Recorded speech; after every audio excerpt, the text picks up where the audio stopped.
spend a lot of money subsidizing the cost of education. I'd like to call the meeting to order and welcome everyone in attendance. The committee has under consideration the estimates of the Ministry of Treasury Board and Finance for the fiscal year ending March 31st, 2025. I'd ask that we go around the table and have members introduce themselves for the record. Minister, please introduce the officials who are joining you at the table. My name is Garth Rosal. I'm the MLA for Vermilion Lloydminster Wainwright and Chair of the committee. We will begin starting at my right. I'm MLA Jackie Armstrong Homnick, Fort Saskatchewan Bakerville. MLA Nolan Dick for Grand Prairie. Miles McDougall, Calgary, Fish Creek. Grant Hunter, Tabor Warner. Scott Sinclair, MLA for the amazing people of Lesser Slave Lake. Nate Horner, MLA for Drumheller Statler and Minister of Finance, President of Treasury Board. I'm joined by Paul LeBain, Dana Hogeman, Kate White, and Sandy Hay at the table. Shannon Phillips, MLA for Lethbridge West. Marie Renaud, St. Albert. Laurie Sigurdson, Edmonton Riverview. Lizette Tejada, Calgary Klein. Warren Huffman, Committee Clerk. Okay, we have no one participating locally. I'd like to note the following substitutions for the record. Honorable Laurie Sigurdson for Honorable Marlon Schmidt as Deputy Chair. A few housekeeping items to address before we turn to the business at hand. Please note that the microphones are operated by Hansard staff. Committee proceedings are live streamed on the internet and broadcast on Alberta Assembly TV. The audio and visual stream and transcripts of the meetings can be accessed by the Legislative Assembly website. Please set your cell phones and other devices to silence for the duration of the meeting.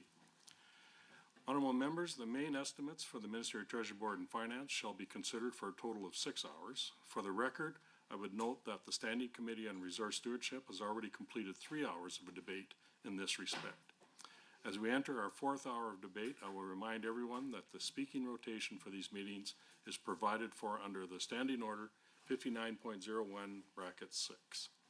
And we are now at a point in the rotation where speaking times are limited to a maximum of 5 minutes for both the member and the ministry. These speaking times may be combined for a maximum of 10 minutes. Please remember to advise the chair at the beginning of your rotation if you wish to combine your time with the minister. With the concurrence of the committee, I will call a 5-minute break near the midpoint of the meeting. However, the 3-hour clock will continue to run. Does anyone object to having a break? Okay. When we adjourned this morning, we had 1 minute into an exchange between Member Phillips and the minister. I will now invite the member to complete the remaining time in this rotation. You have 9 minutes of shared time. Thank you, Mr. Chair. And when we were finishing up there, I was on an extended ramble about the relative merits of the ATB and some of the alarm that I had seen over my previous years in this legislature of sometimes folks toying with the idea of privatizing the ATB or closing the actual bricks and mortar storefront branches. And so I'm wondering if the minister can just confirm for the record that that is not either in any of his mandate letters, business plans, internal studies, analyses, polling, focus groups, you name it, that it is not on the agenda to change the business model of ATB or its ownership structure. No, thank you for the question, Member Phillips. As you saw in my mandate letter, we do have an item to review the mandate of the ATB. So we will continue in that process. We haven't fully engaged in that process yet, but we have communicated with through the board chair that it's our intention to just look at it with fresh data. But I would say that in my view, the ATB has great value to the people of Alberta. I think when you see what their balance sheet has done, it wasn't too many years ago that wasn't the case. But I think their ability to show everyone that they can be a very successful regional bank and help Alberta invest and deploy capital in those areas that I mentioned this morning has a great value.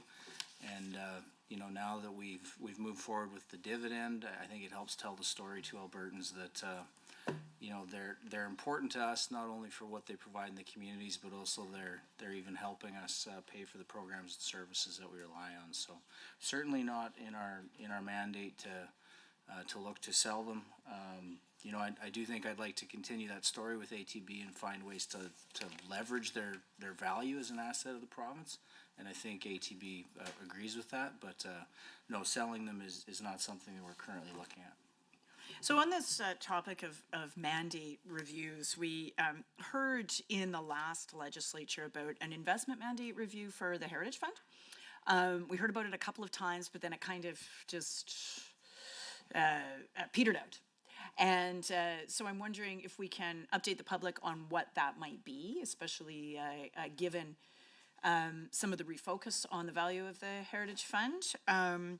And at that time, there was even some talk from officials, as I recall, at committee about exploring passive management or instead of active management and looking for cost savings that way, finding ways. And I'm wondering where that whole review went to and when the public can expect it. Sure. Thank you very much. I think I would just start with the fact that we're currently still in that process, Member Phillips. I think that also the piece that we have received back and is kind of directing, you know, some of the Premier's comments about the Heritage Fund and where we're going in the future was a report on the asset composition itself. So that's definitely been part of it. But I'd say that it started with the management and it's grown bigger. Partly because the team that answered the call through the RFP, frankly, did far more work than we were expecting and far better work. So the scope has increased. And so, thank you for that answer. I want to just switch gears and just go back to some of the Alberta Pension Plan expenditures in the last and projected in this fiscal year. I just want to confirm my understanding that the panel chair for the 24-25 fiscal year is not projected to be dispersed any funds from the GOA, but he was in 23-24, but I don't think we got those amounts, so I just want to follow up on that. So for the panel chair and or the panelists themselves for 23-24, and just confirming that there were no amounts for 24-25. Yes, thank you for the question. So give a little information here. So the government contracted, I'll start with the expenses. So Mr. Dinning, the panel chair, has submitted no expenses, and it's my understanding that that's his intent is to not. Mary Ritchie had submitted $2,132, and Moyne Yaya submitted $1,804 for a total of $3,936. There's been no submissions to date in mileage or per diem expenses. And just something else I would like to say. So the government contracted 2 firms to help the Alberta Pension Plan Engagement Panel fulfill its mandate to gather Albertans' feedback on a potential Alberta pension plan. Sole source contracts were necessary to get the engagement work rolling quickly and provide information and opportunities to discuss a potential Alberta pension plan with Albertans. The new sole source contract amounts are part of the current APP budget and are not new funding. The work of the engagement panel is important, so the government of Alberta hears from as many Albertans as possible with their thoughts on an APP. Just to kind of clarify an earlier question. Thank you. I do have a clarification for you on the rate board as well, if you'd like that now, Member Phillips. I just have one more question in the 2 minutes on this matter, and then Sure. we can probably leave it. Mr. Dinning was scheduled to provide a report. Has he done so? Is he going to? When can the public see it?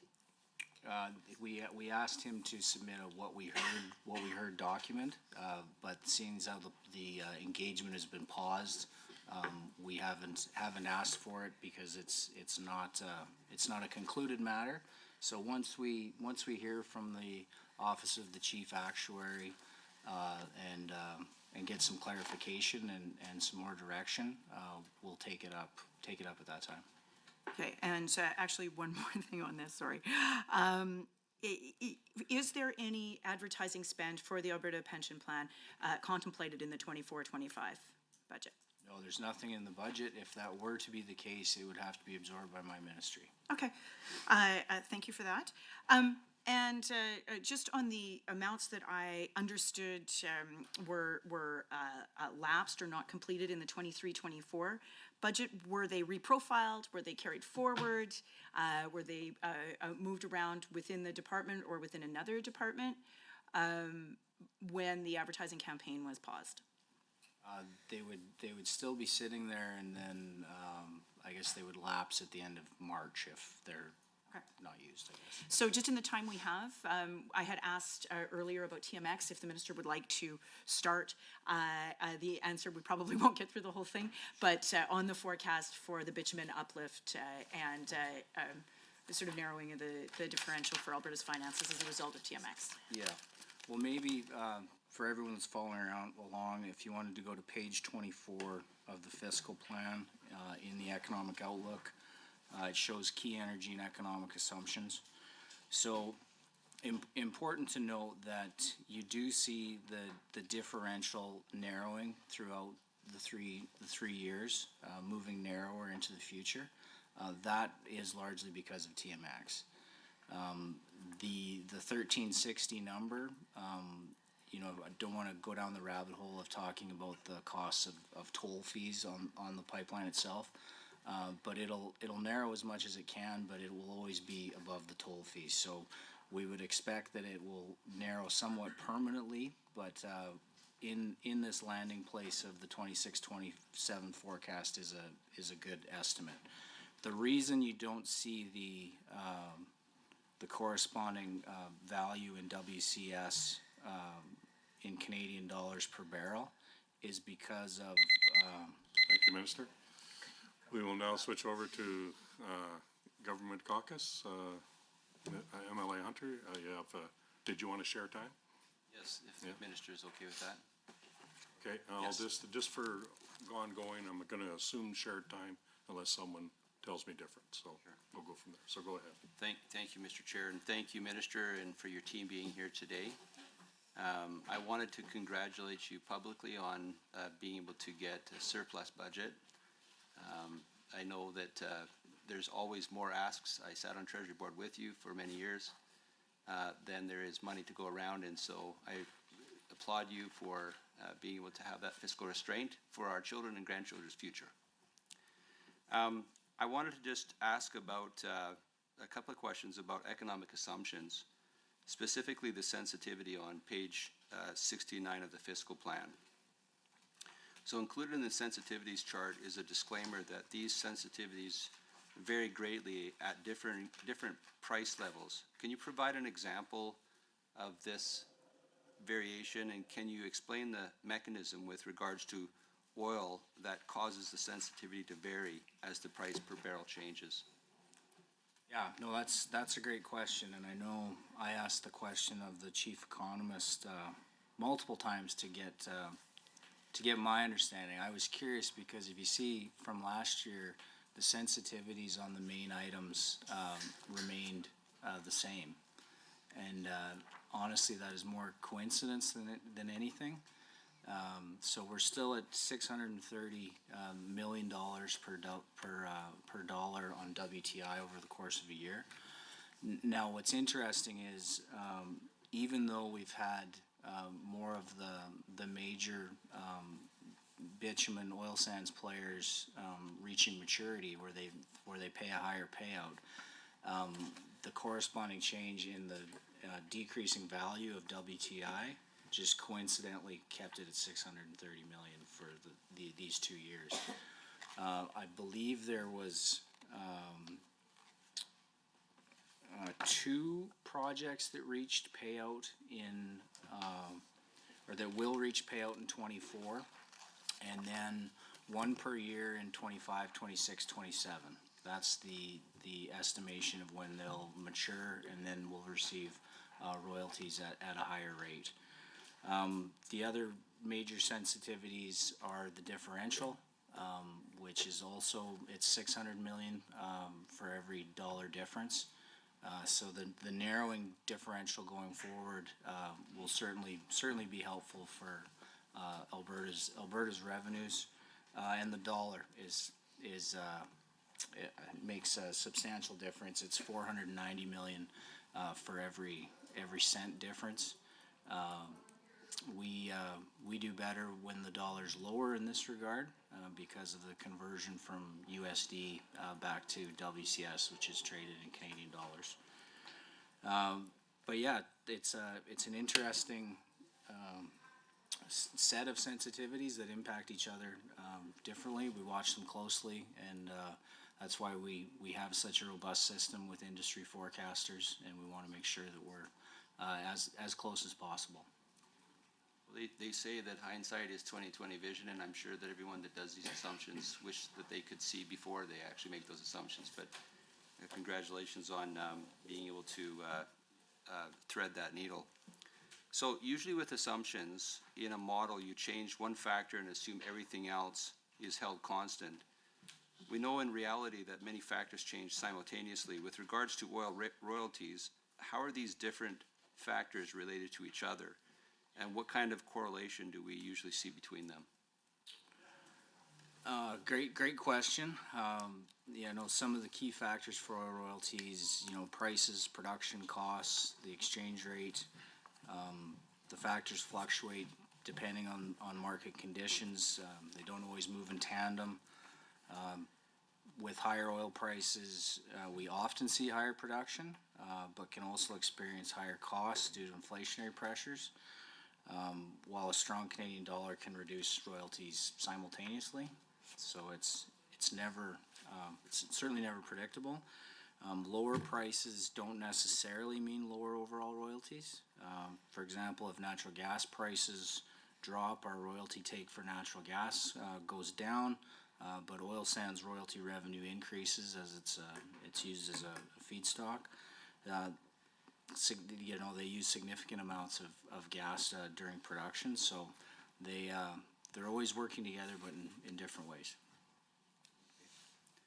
Now, Minister, these sensitivities have changed over time.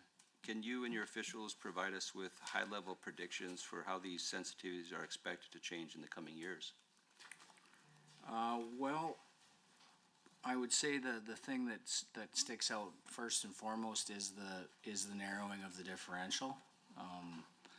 TMX, once operational, will be able to handle that extra production that is making it wider than it normally would currently. So that's one that we know will help. Our oil forecast in our budget and out years is holding flat at $74. The forecasters, they'll be the first to tell you that with all of the geopolitical uncertainty, it's harder than ever to really have a clear picture about where oil will go. That's why it's definitely imperative that we err on the side of caution. I think we're at least under the average of the industry analysts. That being said, we've seen what happens. It was at $120 not that long ago, and it was at $0 not that long ago. So they'll tell you if there was a crystal ball, they'd be the first to ask us for it. But we'll monitor it closely and be as prudent as we can while erring on the side of a conservative forecast. Well, that leads into my next question, Minister. Being able to figure out risks and understanding or being able to forecast what the economic outlook, the federal policies would be. So on page 47, it talks about how you did in budget 2023. So I'm curious about the accuracy of economic forecasting. In this table, we only see one budget year, but I'm wondering historically how the Government of Alberta economists perform relative to the other forecasters in previous years. No, it's a great question, and I know because my deputy minister was a former chief economist of Alberta, and she certainly understands this file well, but we've been recognized amongst our peers as really doing well in this space. Like I mentioned this morning, you know, industry wants to know our rationale as much as we want to know theirs, what we're seeing, especially when it comes to Alberta's economy and GDP. Sometimes they'll do some more detailed work on the overall Canadian economy. They'll think that they know where the Canadian economy sits, and then sounds like to me, not to oversimplify it, then they go and plug in the numbers in each province to make it add up to where they need to land. They pretty much told me as much. So, you know, I think we have a lot more detailed information about what we're expecting to see, you know, and especially with some of the big projects and having a better understanding of their timeline and potential impact, like Dow, to mention it again, will have an impact on Alberta's economic situation overall as a province. But back to the intent of your question, I think over the last 10 years, the forecasting of the government of Alberta has outperformed the private sector on many indicators. On average, it ranks in the top quartile of forecasters and aggregations in regards to both its 1-year and 2-year forecast accuracies. And this measure was obtained by averaging the government of Alberta's forecast accuracy percentiles across 8 key economic indicators: WTI price, Henry Hub natural gas price, Canadian-US exchange rate, 10-year government bond rate, Alberta real GDP growth rate, Alberta employment growth rate, Alberta unemployment rate, and Alberta housing starts. So we're doing very well, and yeah, proud of our team, and should name drop Catherine Rothrock. She's exceptional, and we're lucky to have her. Okay. Well, actually, you actually moved right into my next question, which was, you know, what other indicators other than oil and gas do you forecast? But you stated that, so I appreciate that information. I don't have any other questions, Mr. Chair. Fair enough.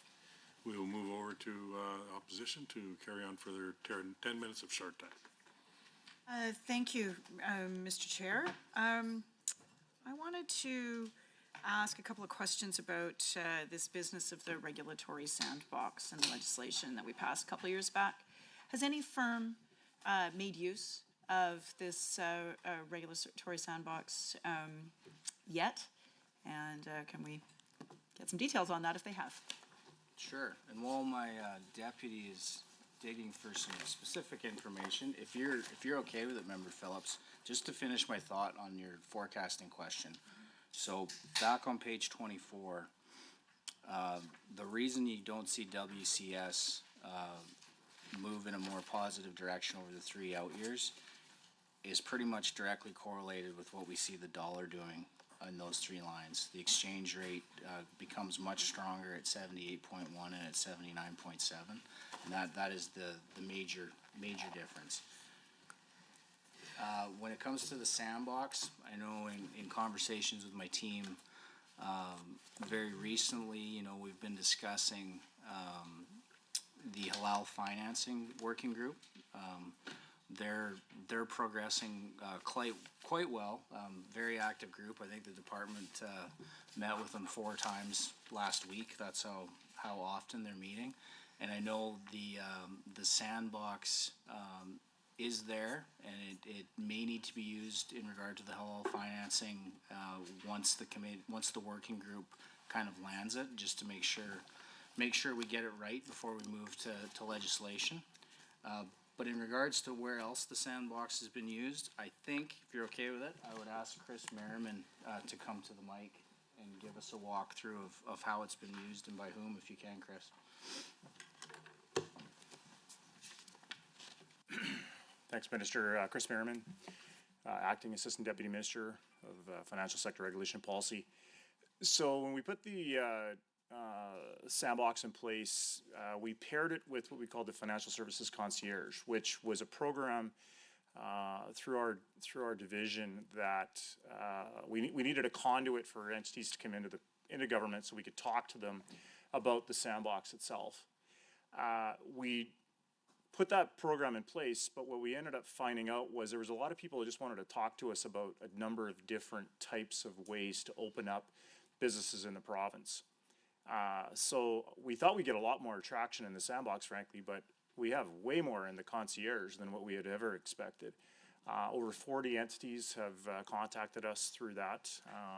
Those include Tetra Trust, which is Canada's first digital asset custodial trust company, where it safeguards people that like to invest in things like Bitcoin and things like that. It actually provides significantly better safeguarding for those types of assets.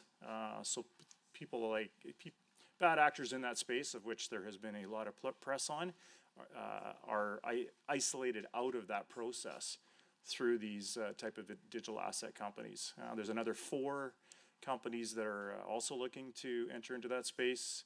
But I would say we have had so many different entities come in that want to talk to us about insurance, that want to walk through that. So we push those people over to the captive discussions, for example. We have people that contact us regarding health sciences projects, which of course we would love to be able to provide exemptions to federal health rules, but of course that's outside of what the scope of the legislation is. So it's a significantly broad requests that come in through the concierge, but we do our best to make sure that everybody who flows through the concierge gets where we need to go. And think about the tool. The sandbox is just a tool to enable financial services, legislative and regulatory exemptions. Okay, good. So the minister sort of preempted my next question, which was would the sandbox be appropriate for the halal mortgages project? Just one follow-up on that halal mortgages piece, and then we can probably get back to the AIRB, because I know there was a follow-up there. If halal mortgages can't be CMHC insured, would there be additional costs for making those halal mortgages broadly available, and how would those additional costs be appropriated, just for my own edification, because it's a tough problem to solve.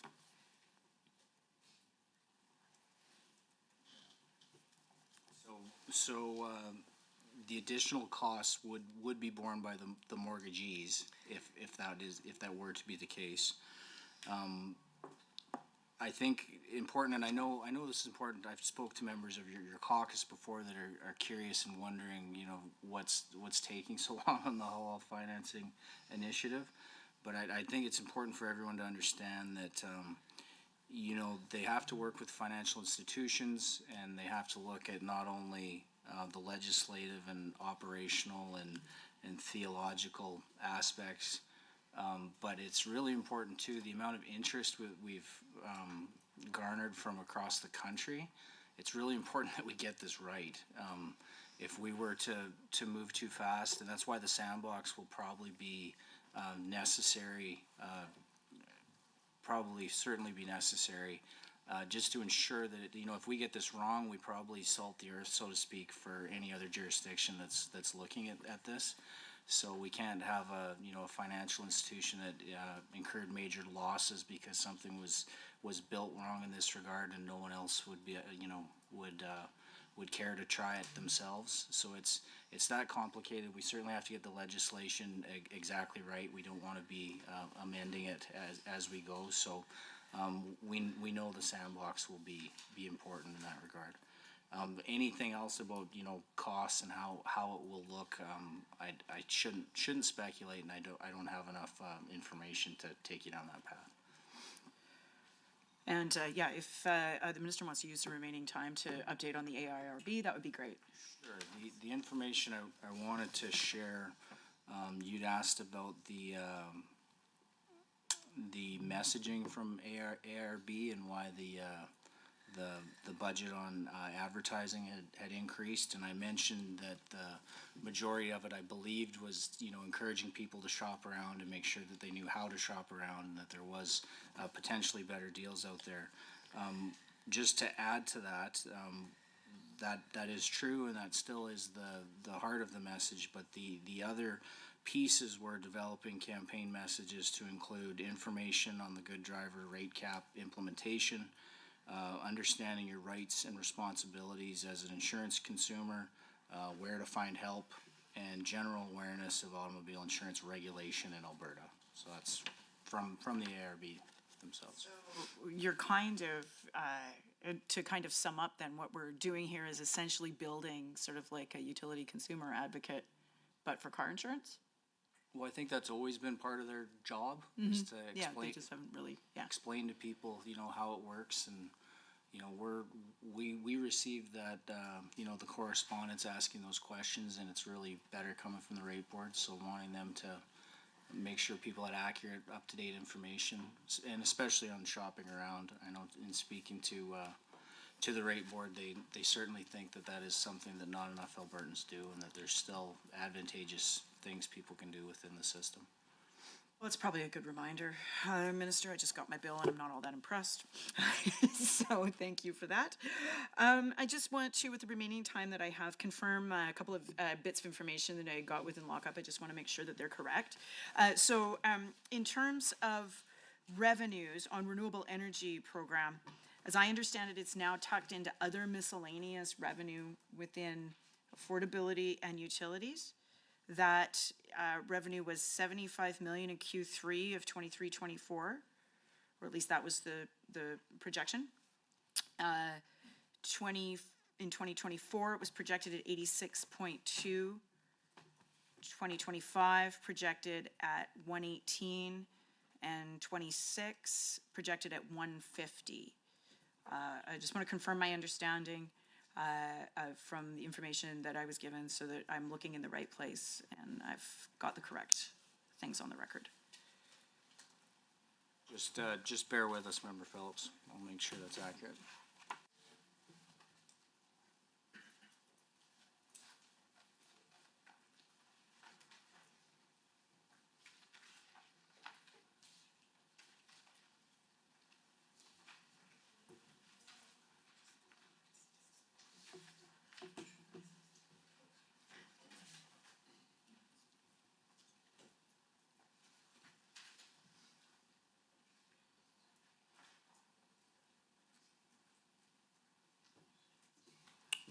We'll get you that by the end of this meeting, I'm sure, Member Phillips.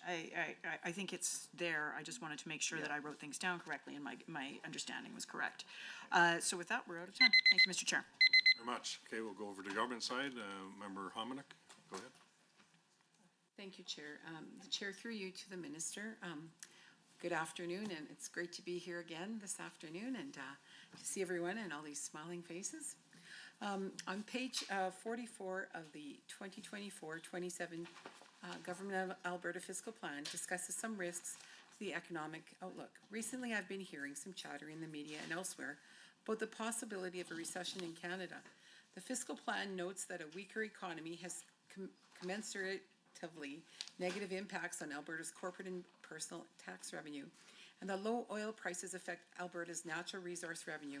It also notes that long-term Canadian interest rates are expected to increase at a more rapid pace, with the Canadian dollar also strengthening. These are a modest drag on the robust economic growth and resulting increases in corporate profits, business investment, and exports that Alberta experiences. Minister, can you speak to what these scenarios would mean for Alberta's economy and the policies and decisions that have been made to protect Albertans in case of such a downturn? Thank you, Emily Homniak, for the question. Kind of a lot there. Back to our forecast takes a prudent approach, as I mentioned, that is based on subdued economic growth in the country. Alberta's economy does have considerable momentum, and the province is well positioned to weather any downturns. However, we provide scenarios in the budget to highlight some of the risks out there, as you mentioned. The low case scenario highlights the potential impact to growth and revenues if the global economy and oil prices are weaker than expected. Of course, if oil prices fall between $55 and $65, our revenue would be almost $6.8 to $8.6 billion lower over the next few years. But I should mention, we do think those scenarios are unlikely, But with all the geopolitical risk and uncertainty, it's important to highlight the potential. We're committed to keeping our fiscal house in order and have taken steps to ensure the province's finances and the economy can hopefully weather any storm. I would also just say, budget 2024, it was guided by our fiscal framework, not only the balanced budget requirements, the expense growth limitations, and policies for the allocations of surplus cash, first to pay down debt, then to invest in savings or one-time spending initiatives. I think that's important to highlight again, just because, what the Premier's promised and what she's communicated is that, we won't waste the good times and the decent years.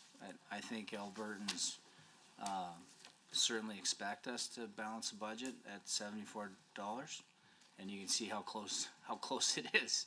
So we're committed to that, and if it changes in our favor, we have a clear path to use it appropriately, both for debt or savings or important one-time spends. Thank you, Minister.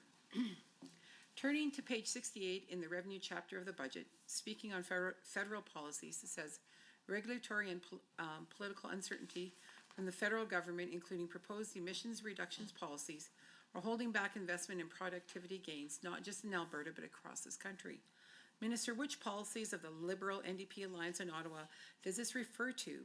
And what is the scale of the impact on productivity gains, investment, and economic growth in Alberta and more broadly across the country?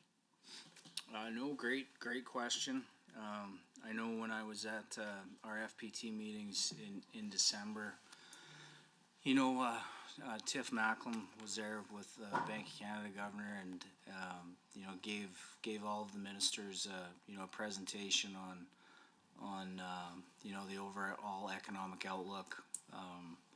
I thought that they quickly skipped over the slide on productivity and asked them to circle back to it.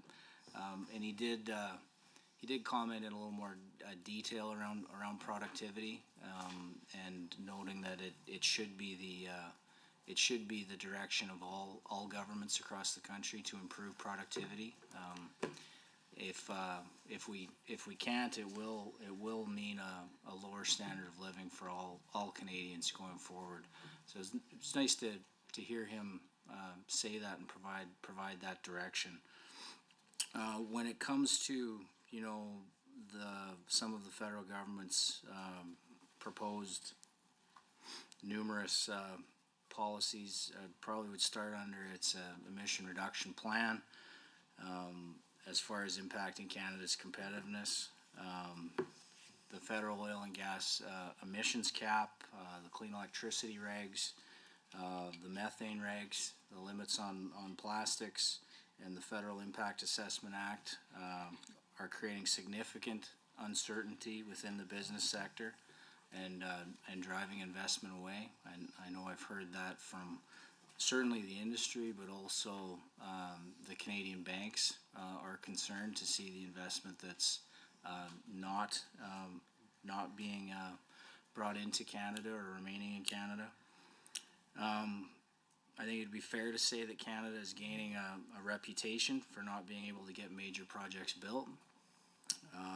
We've lost out on billions of dollars worth of investment, that could have created better paying jobs, more disposable income, more economic activity. Since 2019, the value of planned major natural resource projects has declined from $635 billion in 2019 to $572 in 2023. In addition, the value of canceled or suspended projects has significantly increased. Between 2020 and 2023, $411 billion of projects were canceled or suspended, nearly a 50% increase compared to the previous four-year time period of 2016 to 2019. So the impact of these federal policies are not small, harm all Canadians. Recent analysis by the Conference Board of Canada found that the federal oil and gas emission cap alone could drive between 10 and 13 billion in investment out of Canada. So substantial, real numbers. You know, Alberta, you know, aspires to achieve carbon neutrality or carbon neutral economy without compromising affordable, reliable, and secure energy for Alberta. And that would be to the benefit of us, but also all Canadians. Thank you, Minister. I'm glad to hear your views on the impacts being felt across the country, but, and you may have answered this a little bit, but if you could elaborate a bit more. We often hear about GDP growth, but in the terms of real-world impacts to Albertans, what do these policies from the current federal government mean for the cost of living here in Alberta? Well, I would, I'd bring your attention to an article, some analysis by Trevor Toome, and I quoted this to Jeff Macklem at that meeting. But he was looking at, you know, the CCS intentions of the government and ourselves, the cost to industry that would create, and what that would mean for the overall decline in productivity in the oil and gas sector. And what he found was that alone would shrink the overall Canadian economy by 1.2%. So if you're looking at the entire Canadian economy, that's about $35 billion per year. So when you work that out to, you know, the amount of Canadians, you can kind of correlate that to meaning about $900 per Canadian, just from that policy. I think that's important. I know that work is still ongoing to assess, you know, the impact of the emission reduction plan as a whole. The Conference Board of Canada recently completed independent analysis of the oil and gas cap. They said that policy alone will cause a significant permanent negative shock to the Canadian economy. It is estimated that the federal government's oil and gas cap would remove between $660 billion and $1 trillion from Canada's economy between 2030 and 2040. The impact to Alberta's economy alone is estimated to be between $500 billion to $900 billion. And total employment could decline by between 82,000 and 151,000, boosting the unemployment rate by itself by 0.3 to 0.6 percentage points. So that those stats kind of tell the story, I think. Sorry, Minister, could you just repeat the stat again about the total unemployment? Total employment could decline by between 82,000 and 151,000.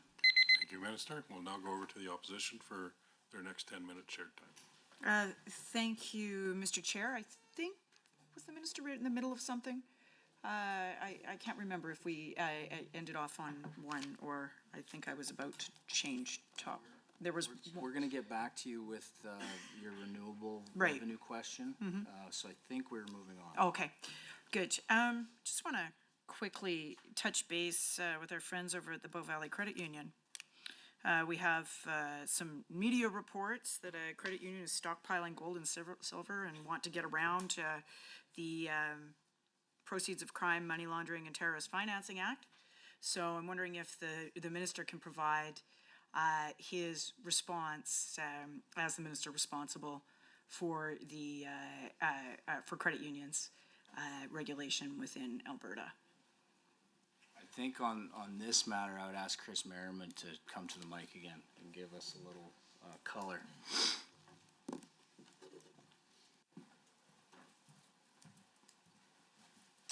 Chris Merriman, Acting ADM, FSRP. Just in case I need to do that again, I thought I better do it again. Thank you. With Bow Valley, Member Phillips, we are aware of the situation that was occurring in Bow Valley. The regulator, the Credit Union Deposit Guarantee Corporation, who has oversight of that, of all of Alberta's credit unions, has addressed the issue with Bow Valley directly and continues the discussions to ensure that they meet their approved investment policy, which includes whether they can hold any type of bullion, and they're addressing that situation. So one of the things that they had asked was for the regulator to change their metals that they had invested in as a hedge against the currency. They wanted to account for them at fair market value, which would buffer its balance sheet instead of the Mint's face value. And they were lobbying for changes from the regulator on that matter. Can the minister provide some clarity on what the response is to that request? I would only say, and Chris may want to supplement, that CUDG, or the Credit Union Deposit Guarantee Corp, is addressing, and they're having conversations with them. So there's no anticipation of regulatory or legislative change in response to these demands? Certainly not at this time, but go ahead, Chris. Yeah, I think the easiest way to respond to that question is, of course, we could always make changes to legislation if that was felt that it was something that was prudent to do. However, as these are commodities and subject to significant potential changes in valuation, that is not something that we would want to necessarily have occur, because it could any significant decrease could significantly impair the capital position of any institution in the province that would have that ability. And that is not a traditional type of holding of assets for any financial institution in Canada. Yeah, generally their assets are money. So is there any legislation or regulatory change being contemplated to exempt credit unions from the Proceeds of Crime, Money Laundering, and Terrorist Financing Act?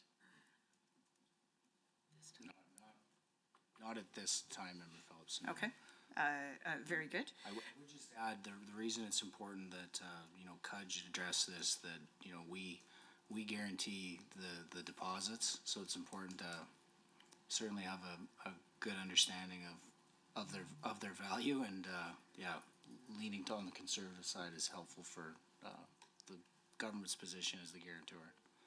Yes, and from the position of customers of credit unions, certainly, of which I am one, and I think there's a Bow Valley one sitting right behind me. So I feel it is in the public interest to make sure that we clear this matter up. I want to ask a little bit about projections and sensitivities. So this, again, might be something that needs to come back to, because it's a little bit in the rabbit hole, and so it's fair enough if it takes a minute. So last year, personal income tax revenue increased about 9% on 7.7% of household income growth. This year, TBF is projecting a 2.4% increase of PIT revenue on 6.7% household income growth. So help me understand that discrepancy. Why is that there?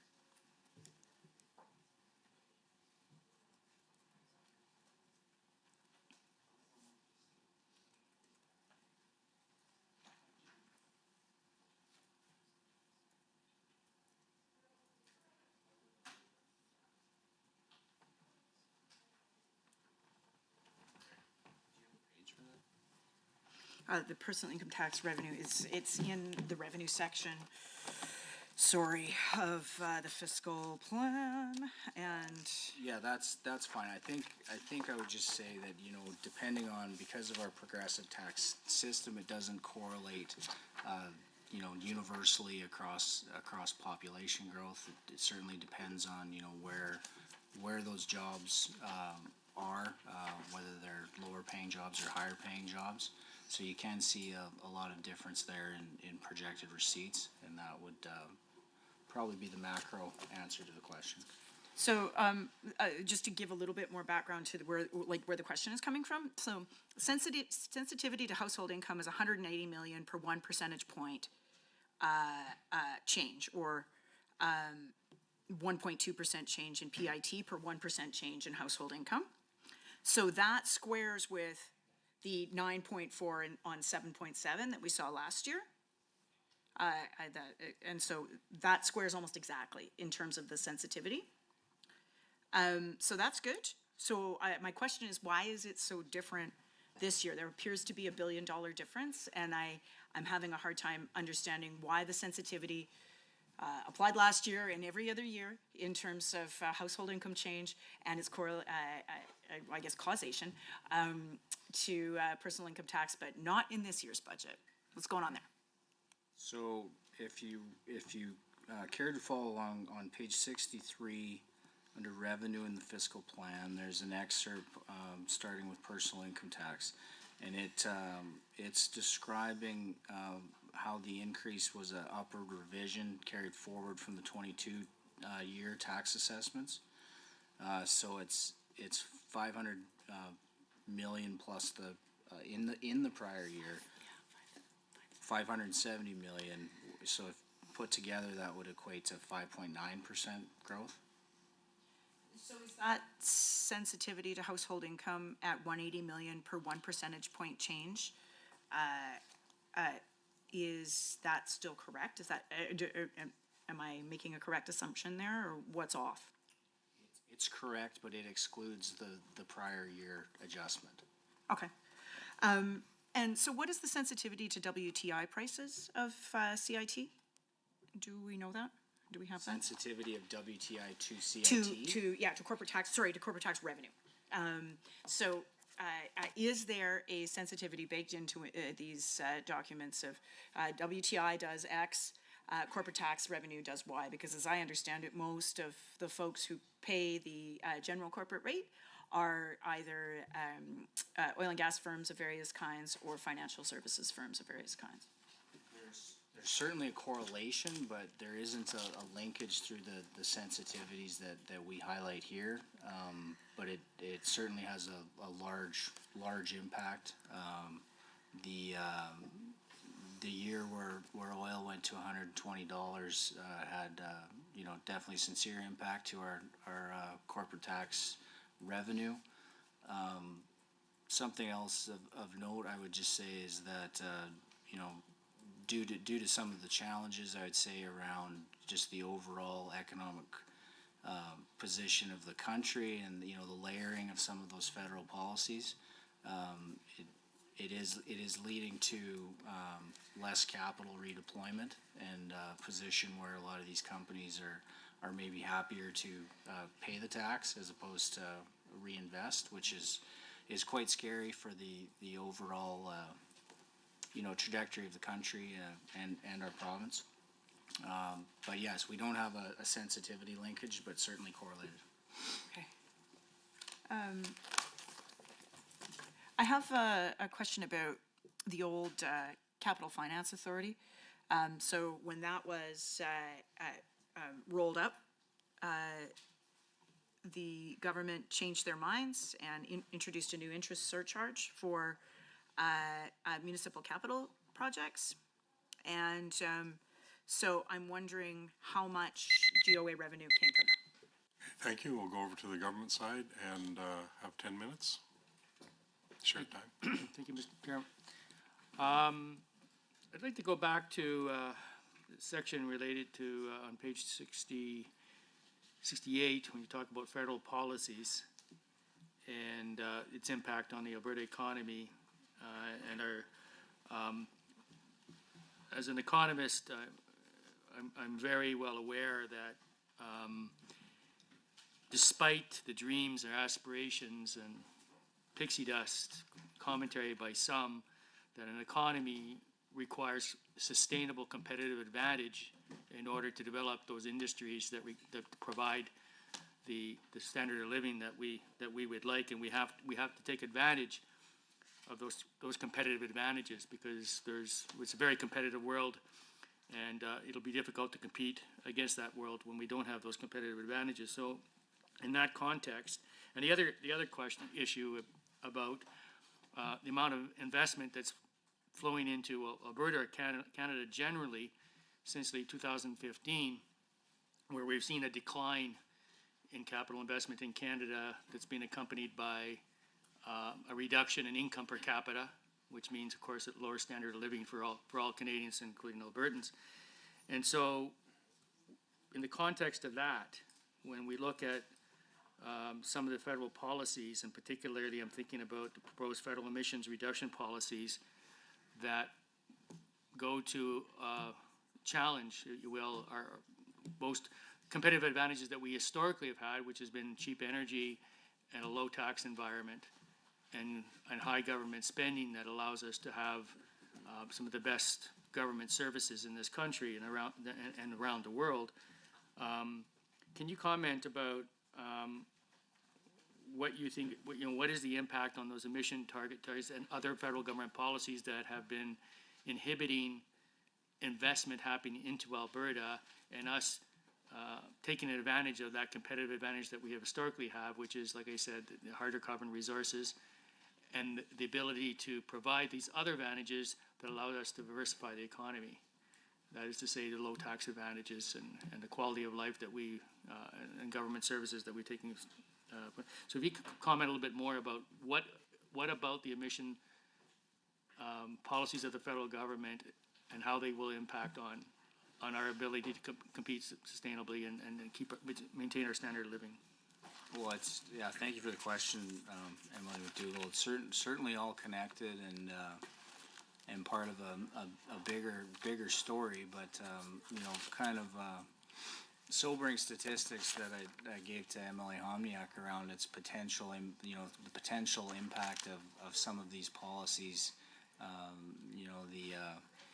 The emissions cap, what it'll mean to the province, to the country, what that'll mean to Albertans, to our productivity, and I like how you tied it all in with what that'll mean to our overall competitive advantage, going forward.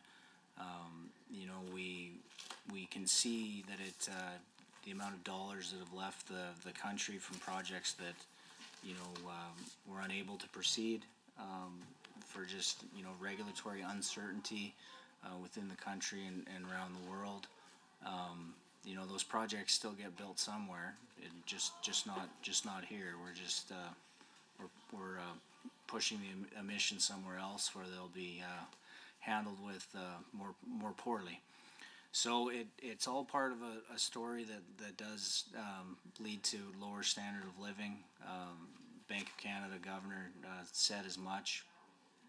So we need to be, I guess, prudent and thoughtful in managing what we can here within the province of Alberta, and I think that's why managing our finances is so important. We do have this uncertainty that's beyond our control, so we need to really do well with what is within our control, and that means managing our debt while providing opportunity. I think Dow speaks to the great work that our government's done in ensuring that they chose here. That's the first net zero emission ethylene cracker globally.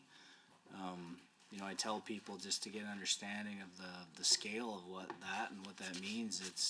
They build one of those a year globally, and to get them to choose Alberta, it's because of the advantages we've created. It's because of the carbon trunk line. It's because of the other pieces in the industrial heartland that make that possible. There's nowhere else where that is achievable. So despite the obstacles, we're still leaning on the competitive advantages that we have to provide economic opportunity here and for the entire country. So as much as there's a lot that we'd like to change, I think we have to focus on what we can control too, and make sure we land it well for the betterment of all. One of the advantages we talked about is the Alberta advantage being the low tax regime that we have, and I'd like to remind people that our resource revenue from oil and hydrocarbons exceeds the amount of actual personal taxes that we collect. And so one can imagine if that was to disappear, how would we make that up? Doubling income taxes or other taxes.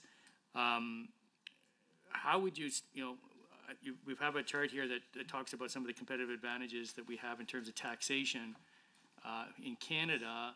But in my own mind, we're not competing against other provinces in Canada. We're competing against primarily North America, within North America and the United States. So, you'll be able to comment about how we hold out in terms of our overall tax regime compared to other jurisdictions within North America? No, thank you for the question, and yeah, much gets discussed about our low corporate tax rate, especially relative to everyone else in the country, and that's important. But when you're looking at comparisons with other jurisdictions, specifically the states to the south of us, we would have the lowest combined rates of all but 6 states.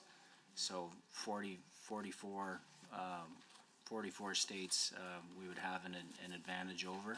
I think that's important. That is where a lot of these investment decisions land between Canada and the U.S. I should talk a little bit, you mentioned about, advantages, tax advantages, just to give you a little bit of a comparison on what that means for our personal income taxes as a comparison. We generally pay less in overall taxes, obviously compared to residents of other provinces, but to make this a little more stark, an Alberta family with 2 children earning $75,000 would pay over $1,200 more in taxes in British Columbia and over $3,800 more in Ontario. So I think that kind of, paints part of the picture and provides an understanding when you couple that with still relatively more affordable housing.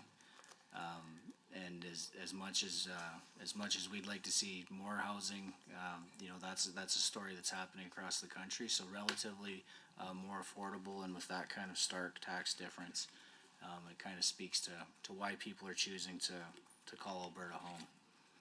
And I would just say housing starts are setting new records within the province. Specifically, I think I saw the multi-dwelling starts in Edmonton were up 58% month over month on the last report. So it's the calls being answered by industry. They certainly see this as an opportunity, and although they might have lagged to answer the call just because of the supply chain and inflation, things are certainly moving in the right direction now. Just a quick question then, a minute left, less than that. Speaking of taxes, the government, as per on page 127, implemented a new tax on electric vehicles. And perhaps you could elaborate a little bit as to, why implementing this new tax, and, perhaps with some context as to how that compares to other jurisdictions in Canada, North America, if anybody else is doing the same type of thing. Sure, I don't think I'll get through it all in 18 seconds, but I would just say that it came to us, as we were offering the fuel tax relief, and Albertans were getting, more aware of that program, and I think notionally, Albertans understand that the fuel tax is their way to help. Thank you. Let me carry on the next batch there. We'll switch over to the opposition for the next 10 minutes. Thank you, Mr. Chair. So I just ended off on wondering how much the new interest surcharge for municipal capital projects, what that revenue was for the GOA. So folks can get back to me if they want to on that. I want to switch a little bit over to capital. Yeah, sure. Not to interrupt you, but No. we will have to get back to you on that number. It's embedded in a larger number, so work to get a breakdown. This is on the REP program. Okay, so just back to your REP program question, on page 14, Affordability and Utilities Business Plan, the $158,607 number in the 26-27 target line, that encompasses all of these, eh? Yeah, I think so. 23, 24 is 88.3 in 23-24. In 24-25, 116.6. In 25-26, 125.7. and in 26-27, 157.1 of that 158,607. So almost the entirety of that number is. Yeah, it was just tough to tell because it's listed as other. On your municipal lending question, I'll have to get you the number, because that's buried in another number. But I would just say this was brought up by a colleague of yours, and it is something that I haven't gotten to yet, but I've told the team that we wanted to look at that policy again. I know that the intent was to just ensure that the government of Alberta's costs were being covered throughout the entire process, administration. So I think it sits at 50 to 75 points is what we're taking to cover that, or 25 to 75. Yeah, but I did. I think something I've communicated to the municipalities is that we'll look at that number. I have potentially a little different take maybe than the former finance minister in this regard, that I think that we certainly want to cover our costs, but I don't believe we need to do anything more than that. There is somewhat of an advantage to the liquidity we can provide by offering more debt and more consistently. So I think there's potentially an advantage in our overall interest costs that we receive through that debt. So I'm trying to look at it through that lens, and I've told the municipalities that we'll get that number as low as possible, but I'm waiting to see the data from the team if that is possible. Well, that's good to hear.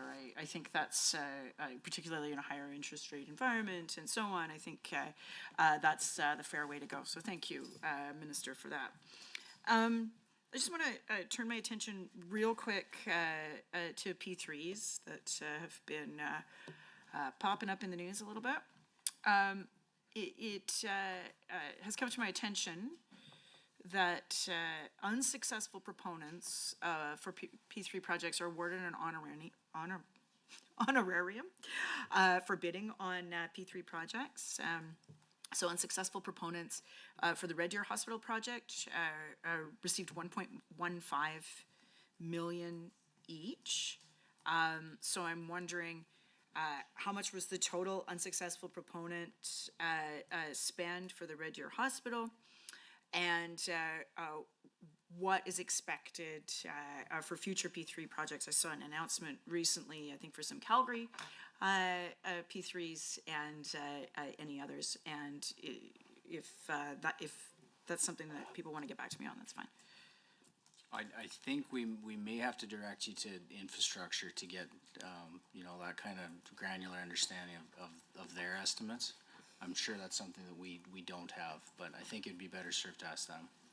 So in the capital plan, how many of the enumerated capital projects, the ones that are listed in the various departments, are anticipated to move forward as public-private partnerships? Do we know, and do we know whether they're design-build or design-build-maintain? Because in the projections, what I didn't see was cost for financing P3s, like the old ones are in there, but no new ones. So I'm wondering where we're at on that and what the public can expect in those numbers in the coming years. So what the information I can share with you today is that there's seven schools of the 43 that were added to the capital plan that will proceed in a P3 through the P3 process. And that's it? That's my understanding. We can double check. Good. On housing, I noticed that the TBF projections show flat new home construction. So I thought that was kind of a strange projection, given that the government spend is, I believe in the minister's opening remarks, was 3,500 units on the horizon, another 1,500 or something units coming on this year. I believe that was in his opening remarks. I could be corrected on the 1,500, maybe it was 1,000. So why are we projecting flat home construction in the next couple of years. Thank you. There we are. I think it speaks to the fact, so if we're looking at the same line, it'd be page 24, back to the assumption page in the fiscal plan. Housing starts are incredibly high, as I mentioned in my previous question, probably, approaching the industry capacity within the province and exceeding it. The softening you see, I would have to double check with Catherine, but like we do see it strengthen into 2025. And the softening would speak to the softening of the population increase expected in the out years. But the overall limit, we're pretty much at the capacity limit of the province. We're bouncing around a little bit here, Minister, so my apologies for that. I have a question on CCS. So last year I asked Minister Taves about, whether the province was going to do something to complement the federal government's tax regime for and incentive programs for CCUS, I suppose. And at that time there was still some uncertainty around the federal program because it's only been like 5 years, so we can forgive them because it takes them forever to tie their shoes apparently. But the Minister Taves made a good point that I hadn't really thought of to the extent that he had, which was that there is a generous royalty treatment as well for this sort of capital investment. So is that still the thinking? Coming from Treasury Board and Finance, or are there additional CCUS, either tax expenditures and investments, capital grants, other types of financial instruments or investments, direct or otherwise, contemplated within this budget? It's a very good question, and something we made clear at those federal tables. So. That was our concern, was that industry and industry would ask for it, and the feds would agree that although they wanted the percentage of capital, that they would also expect the royalty help.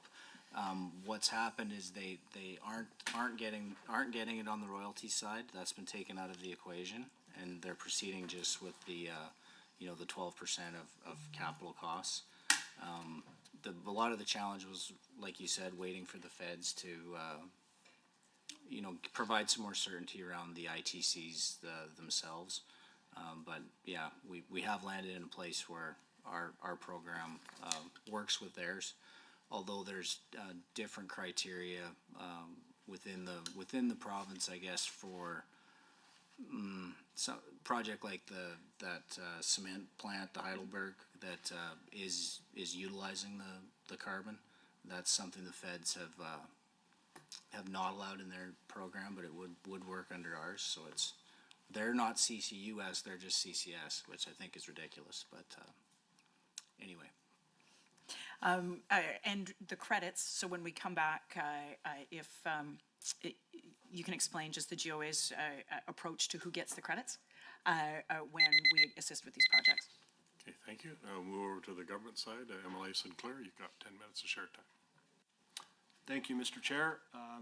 Thank you again, Minister, and your team for the fulsome answers and all your wonderful work. I just wanted to possibly allow you a little bit of time to finish your response to my colleague's question on the electric vehicle tax. Especially, I think it's pretty important right now, not just to people in my riding. When we have our current government, our province is committed to $8 billion in new roads and infrastructure funding in this budget, while simultaneously our environment minister is talking about not building any more roads, period. So I'm not sure if the federal subsidized electric vehicle conundrum are going to be hover vehicles or flying ones for these roads he's not building on. But I'm very curious to hear your response on the electric vehicle tax, and so would my constituents of Lesser Slave Lake. And then I'll allow you a little bit of time, and then I have a couple follow-up questions, and I'm just going to switch gears to the contingency fund question 28 after the electric vehicle question, if that's okay. Thank you, Minister. Sure, thank you, and thank you for prefacing what the question was. I've already lost my place, so that, yeah, electric vehicles. As I was saying, I believe, this kind of came to be as Albertans were learning about the fuel tax relief program and its correlation to WTI and what that would mean to them at different stages of the WTI price. A lot of correspondence through our office just asking, if notionally this is Albertans' way that use the roads to help pay for the maintenance of them. Why wouldn't we consider this? And when we looked into it, it was very interesting. I was aware that Saskatchewan had done this in 2021. They have a similar charge at annual charge at registries, implemented much the same way as ours. But to find out that 44 U.S. states had either done this or were moving in that direction, including states like California and Oregon, I thought was extremely interesting. But we've seen the trajectory for electric car adoption really accelerate over the past couple of years, obviously, and the idea being that this is those Albertans' way to help pay for the maintenance and construction of new highways. And the fuel tax certainly doesn't cover that. We pay much more than that every year. But in understanding that this is a way that everyone can pay, and it's based on the average fuel tax. The assumptions are based on the average fuel tax an Albertan would pay. Definitely did some research on that to make sure it landed in the right place. But yeah, that's the rationale. That's the motivation. And if we're going to see more adoption, like Prime Minister Trudeau has said that we can expect that they won't even make and sell combustion vehicles after 2035, then I guess we better get on with it, hey? So that's what I'd say about that. Thank you, Minister. I appreciate that answer. Just going to move on to the contingency fund, if that's okay. On page 7 in the key fiscal metrics, the contingency fund is increasing from 1.5 billion to 2 billion. And probably won't say what riding I'm from again, but in my hometown of Slave Lake in 2011, half of the town did burn, and most people are aware of what happened there. I was part of the contingent of people that were trapped in a southeast neighborhood, and there was only one way in, one way out. So it was certainly near and dear to my heart is how dangerous these wildfires can be for our larger northern communities surrounded by forests. And just want to make sure that everyone's quite aware of the drought, and I believe another fire season ahead of us, and the money we put aside. I'm hopeful that we have enough, first of all, but we have these communities, and I know last year our government did a great job of I've mentioned this before, stepping up to the plate and rebuilding some houses for the East Prairie Métis settlement, which is in my riding, just because of the difficulties and for them getting insurance, which was mentioned before. And if you don't mind detailing the processes that exist to ensure accountability for the use of the contingency funds. And, and then a follow-up question would be, the Minister, natural disasters and emergency situations are becoming more frequent and more damaging. The current year forecast shows a $2.9 billion draw for disaster assistance. So I know it was a bit of a long-winded question, but is it your belief $2 billion is large enough for an adequate response to these emergencies? Thank you, Minister. Sure. Thank you, Emily Sinclair. To the first part of your question, around the process, Section 24.1 of the Financial Administration Act sets out the rules for what the contingency may be used for, which include public emergency or disaster or an unanticipated cost, which is in the public interest. Certainly the wildfire situation from last year, we learned some great lessons while working within the fiscal framework in its first year. But between our wildfire costs and the indemnity costs through crop insurance with the corresponding drought and moisture deficiency insurance, also offered through FSC, we definitely used much more than the overall contingency last year. The contingency was set at 1.5 billion, as you're all aware, and the overall cost was 2.9. Lion's share of that was with the crop insurance indemnities. There's a process for that. That fund was depleted. There's statutory processes involving us and the federal government to re-energize that fund.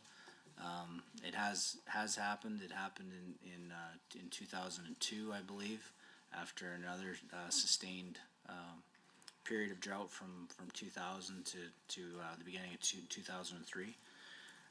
And there's ways that we do get money back within that system as well.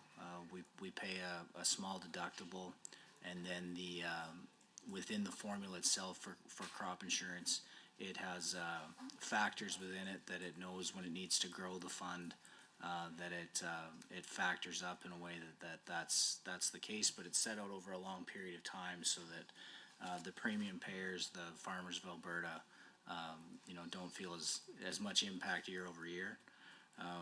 So that's probably a good thing to note. Your question of is 2 billion large enough? I think you said that you hope so. I certainly do too, but I think it, regardless of whether it is or isn't in this year, I think it's an appropriate place to have the contingency fund set at. We don't want a contingency that is too large consistently either. This is the part of our voted budget. We want that to be defensible as well. So I think it makes good sense to move from 1.5 to 2 for where Alberta sits now. Obviously, we're very concerned about upcoming drought and fire.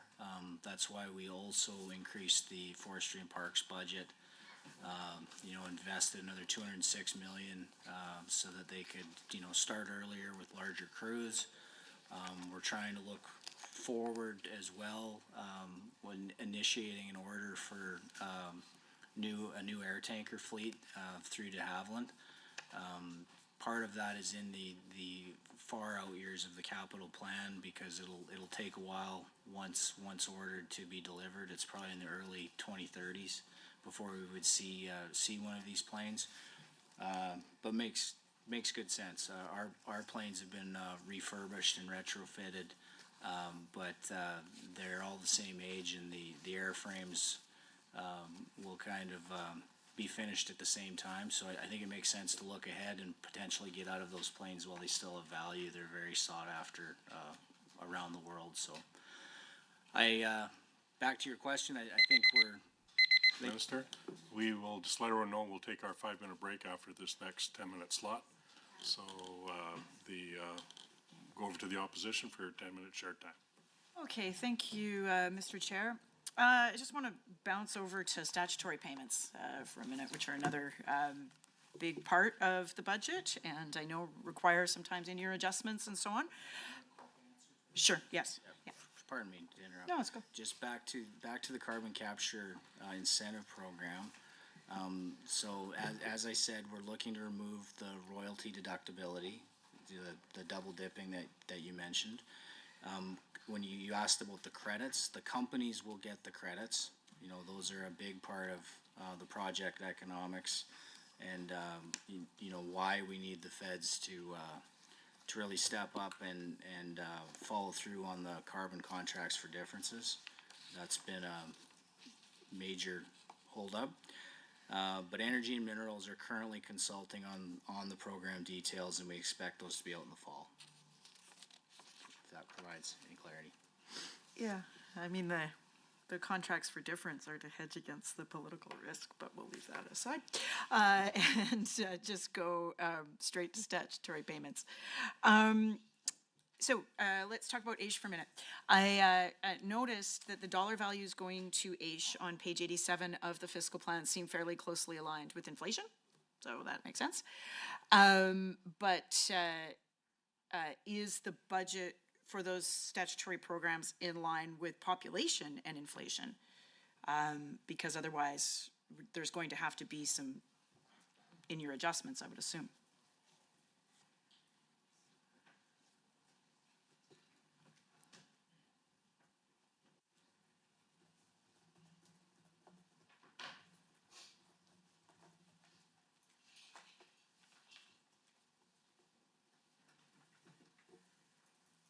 Yeah, thank you, Member Phillips.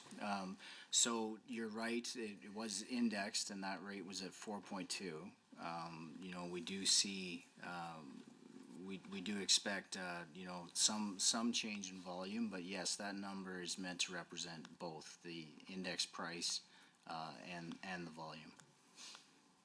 Okay, so that at 4.18 is the forecast then for both the indexing and the volume? Correct, if you've done the math in front of you. So I've got it here. So, but aren't the government's projections on inflation and population quite a bit higher than that? They're in the sevens?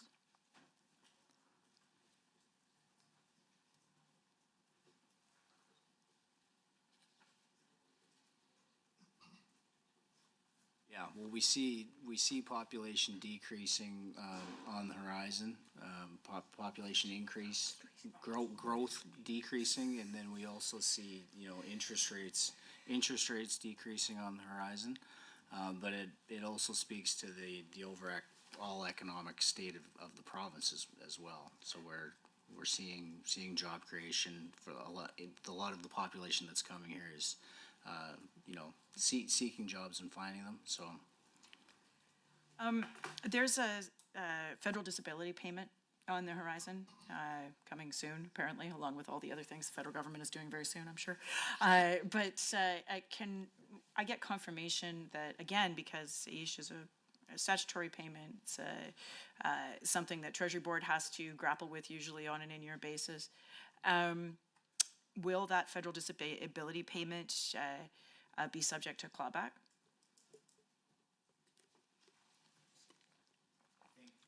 I think I'll have to direct you to SCSS, to their estimates, and ask the minister.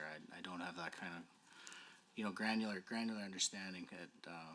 We do rely on them at Treasury Board and Finance to provide their numbers to us, so probably better to ask them.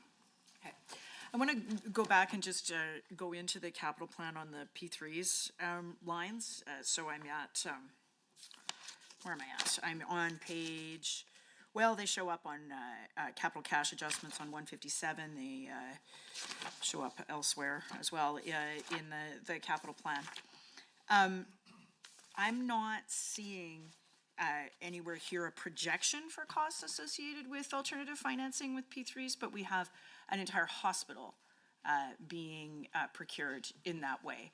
So is that because that process hasn't happened yet? I mean, I see the 840 million or whatever it is in the capital plan for the Red Deer Hospital, but if it's going to be as a P3, there's nothing projected out in the P3 lines for that hospital.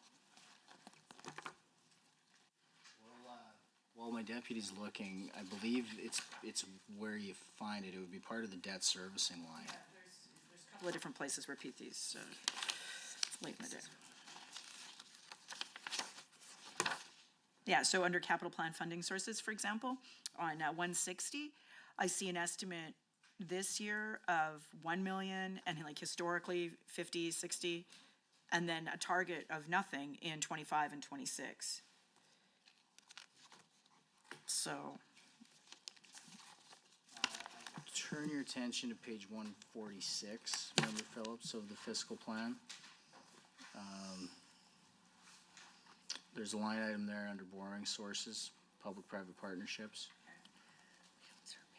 So that is what we're expected in 24, 25. But then nothing in the subsequent years. 120 million doesn't quite buy a hospital, so.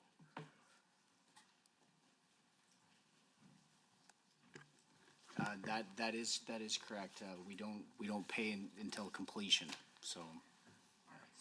Then the cost of that, so it's, right now, the government has allocated 840, I think it is, correct me if I'm wrong, if I'm a little off there, on what the allocations are in the capital plan for Red Deer Hospital. However, the liability will show up later, once it is built. And so it'll happen in sort of real time then. As they start to build something in 2024, we will see something show up and we will disperse it and so on. Is that how I'm to understand this? You're correct, yeah. When it's done, it'll show up in the debt servicing. So we're not really, okay, yeah, I won't go down that rabbit hole on P3s. I will leave it alone for now. I had a couple questions about, no, I've lost my place. I think it's in the tables around capital grants. Yeah, there it is, page 158. So capital grants bouncing around quite a bit, and I'm just wondering what these projects are and why that is. So I see in agriculture and irrigation, you've got a budget of 50 to go, 52 to go out the door in capital grants, and yet only 21 did. So what accounts for that, and who are the recipients of these capital grants? Is this irrigation infrastructure or some other thing? Yeah, department officials may have more information, but I'm certain it's part of the irrigation plan, the 933 million. Canada Infrastructure Bank projects? I'm certain it is, yes, and I'm sure it's to do with timing and just the time it's taking to move. There's a lot of complaints, just it's taking longer than the irrigation districts would have liked or expected. So because capital grants go against the operating budget, when that amount lapses, right, like that 30 million in there, does that just go back into GRF? Does it get reprofiled into another year? How do you treat that?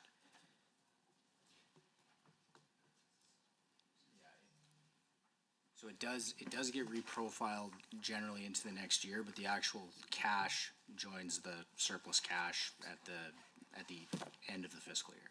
Again, on the bouncing around, energy has a similar story where they budgeted 205 million for capital grants, got 148 out the door.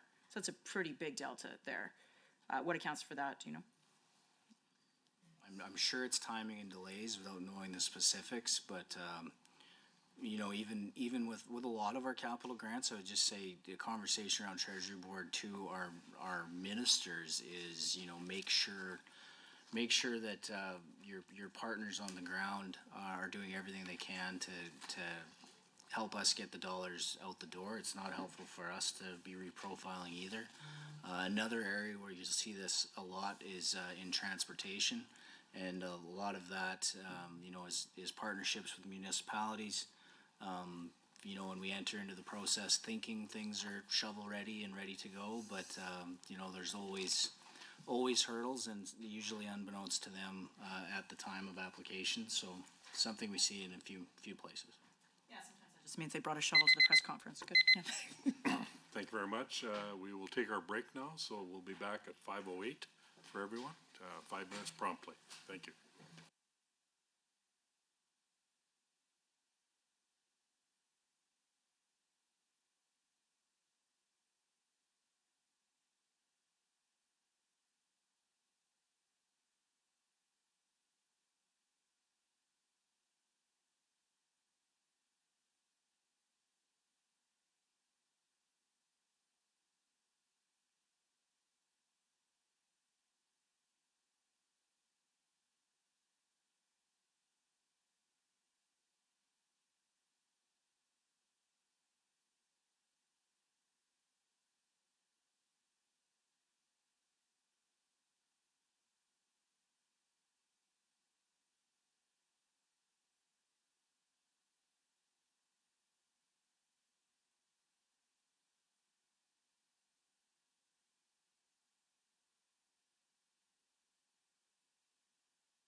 Garrett, yeah.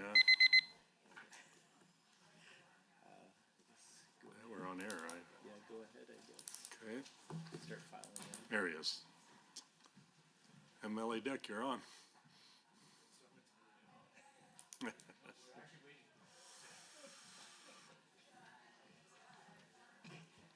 Ready, Minister? Go ahead. I'm good? Yep.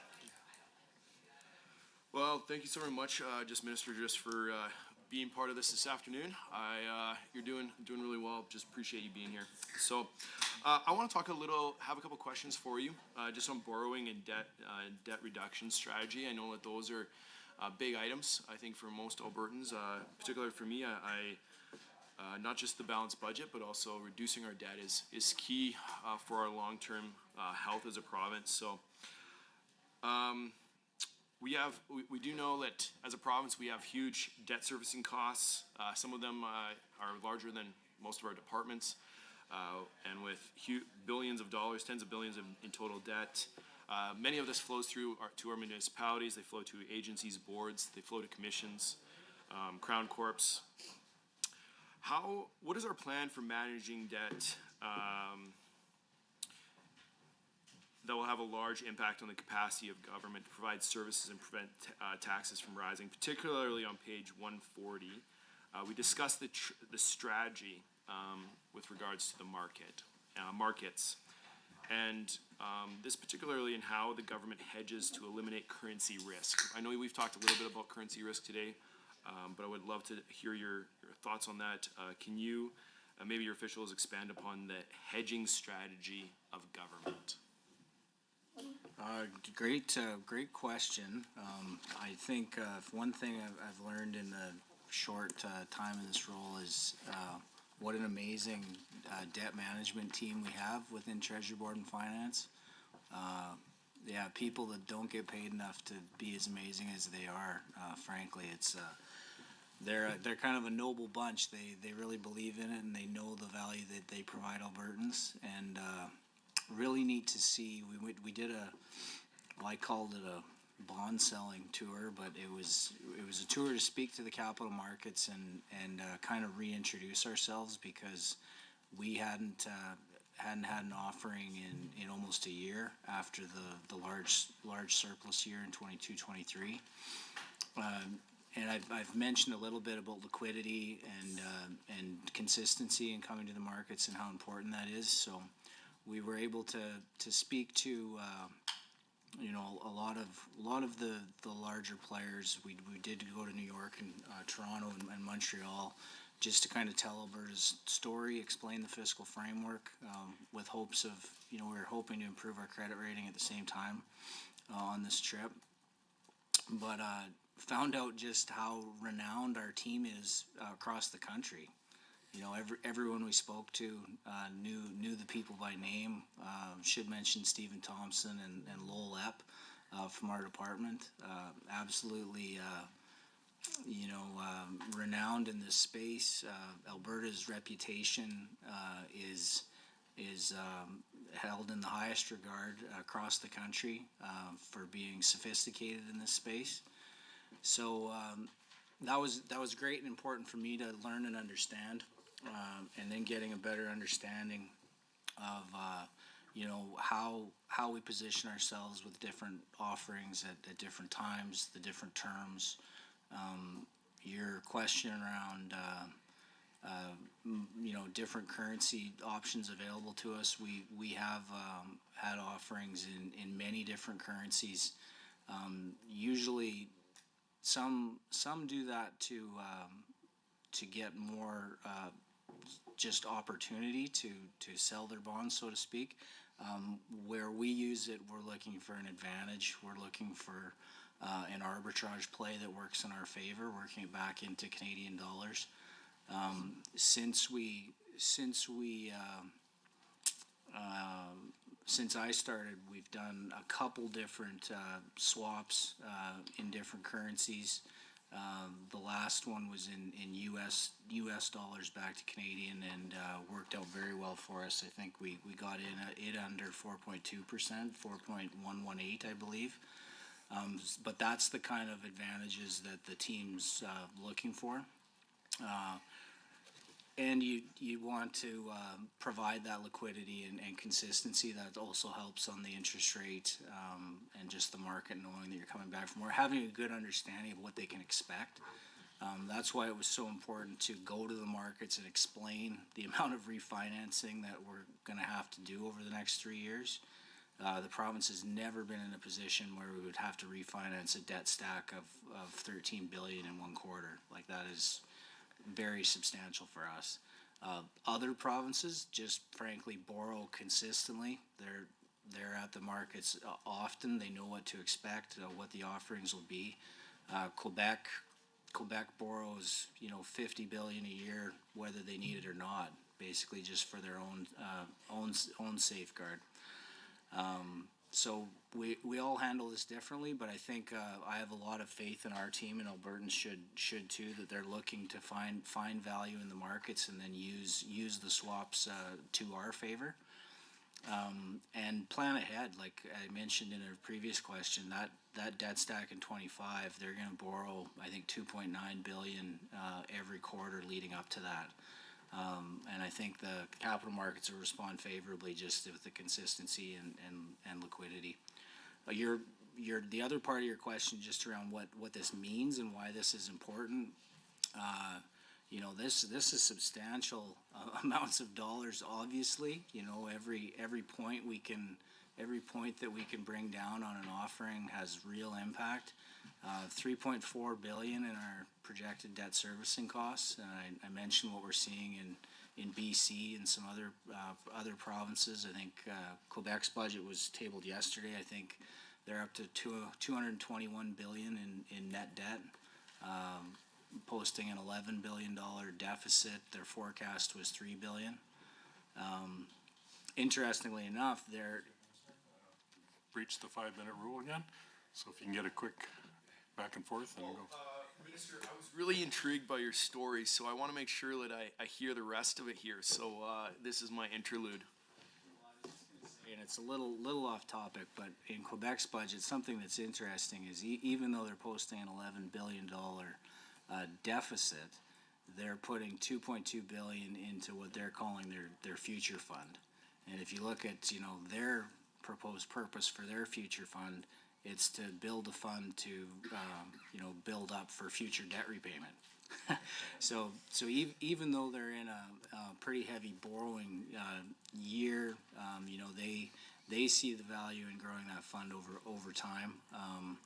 I think our position is obviously much more desirable, but our attempt to grow our fund to use for operational spending out past 2050 while managing our debt, while watching that net debt as a percent of GDP, net debt per capita line, I think will be very important, and one of the baseline indicators that we all should watch, and that net position of the province will be very important for Albertans to understand going forward. Thank you, Minister. So real fast, because I only have a couple minutes left here, we see long-term debt maturing in our charts. I think it's on 100 page 141. We have debt maturing almost every single year in the next decade. This is significant. What is the plan to pay off this debt, and what's going to refinance? How much higher interest rates are we looking at from comparatively to when it was originally taken out as a government? Well, the average of the debt that we currently hold is 3.9%. So having that kind of volume need to be refinanced over the next 3 years, you can expect that overall average to tick up. We are expecting interest rates to decrease in the middle of this year. That will certainly help, but we're definitely seeing pressure in that line.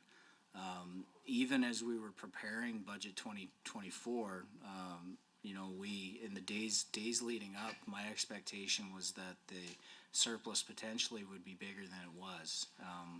You're always watching everything right before you go to print, so to speak. But the change in the debt servicing costs changed fairly dramatically right in the last 10 days leading up to the budget.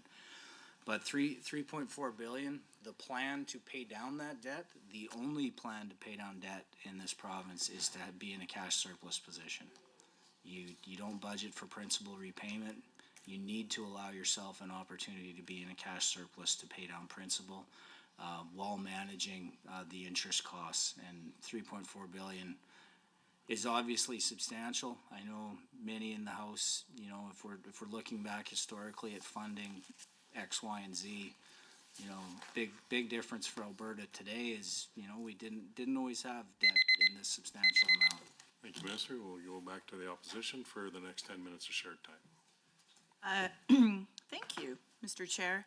I was just in the House, as was the Minister, and Bill 11 was tabled, which establishes a provincial police service and overhauls the police oversight process as well. It appears to change the role of the Law Enforcement Review Board, and a number of other things. We know that a provincial police service has been estimated in the 1920 fiscal year to cost about, in the neighborhood of 700 to 760 annually. And that was according to PricewaterhouseCoopers. And then there were transition costs as well. What is the budget associated with this new legislation? Where can I find that in these documents?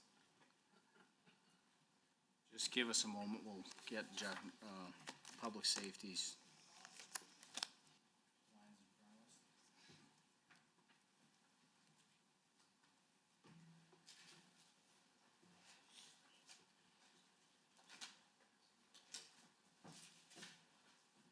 You know, I just say, while we're finding this, you know, public safety did see a fairly substantial increase, especially compared to some of the other ministries. You know, part of the rationale behind that is obviously that they're a newer ministry and didn't have the consistent timeline. But you've seen what public safety has done. You know, adding the 100 the sheriffs in the Safe Streets Action Plan. You know, to target Calgary and Edmonton's downtown cores. But the overall support for a police force is not in their budget. There's a Safe Streets Action Plan for 100 officers. Yeah. So we are introducing legislation for a new Alberta Police Service without new funds for that police service. Is that what I'm to understand? Either on capital, operating, the transition costs, accounting for the loss of the RCMP payment from the feds, which... There's significant dollars spent in existing budgets around policing, but I would probably point you to ask Minister Ellis in his estimates, but the legislation would be more of the enabling nature, I would say. Page 114, capital plan. I'm looking here at the surgical initiative, capital programs, the third line down. We have a budget in 23 of 72 million and a forecast of 41. What accounts for that discrepancy of 30 million? Why couldn't those projects get built, I guess? More time. So the Alberta Surgical Initiative Capital Program, that's the private surgeries. They were given a budget of 72 million on page 114, sorry. In 23, forecast is 41. And then we have some targets going up considerably for a 3-year total of 313. But I'm wondering what accounts for that $30 million that didn't get out the door to these private surgical outfits. I think there definitely would be more granular detail within that ministry, but once again, I'm sure it's a timing issue within the capital rollout for all of the same reasons. Yeah. So a couple of, it was last year, there was a $2 million announcement in Lethbridge for cardiac care planning.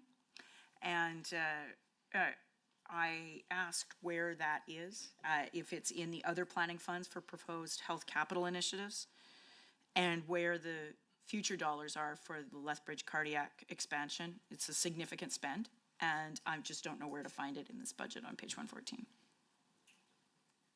Yes, it's buried, in a different line item, I'm sure. We can find that for you before the end of this meeting, I'm sure.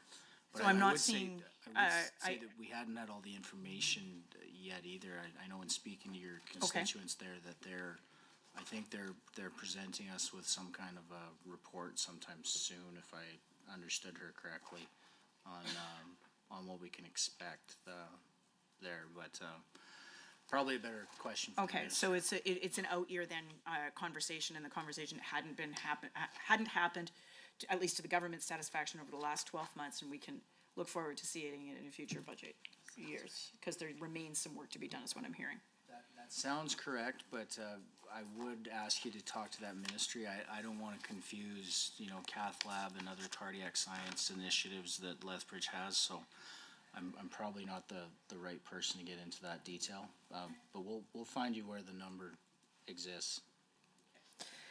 Within the capital plan, there's $5 million for planning to assess feasibility of new water reservoirs.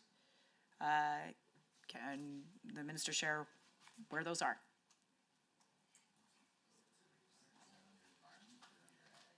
I think it's under ag. And it's in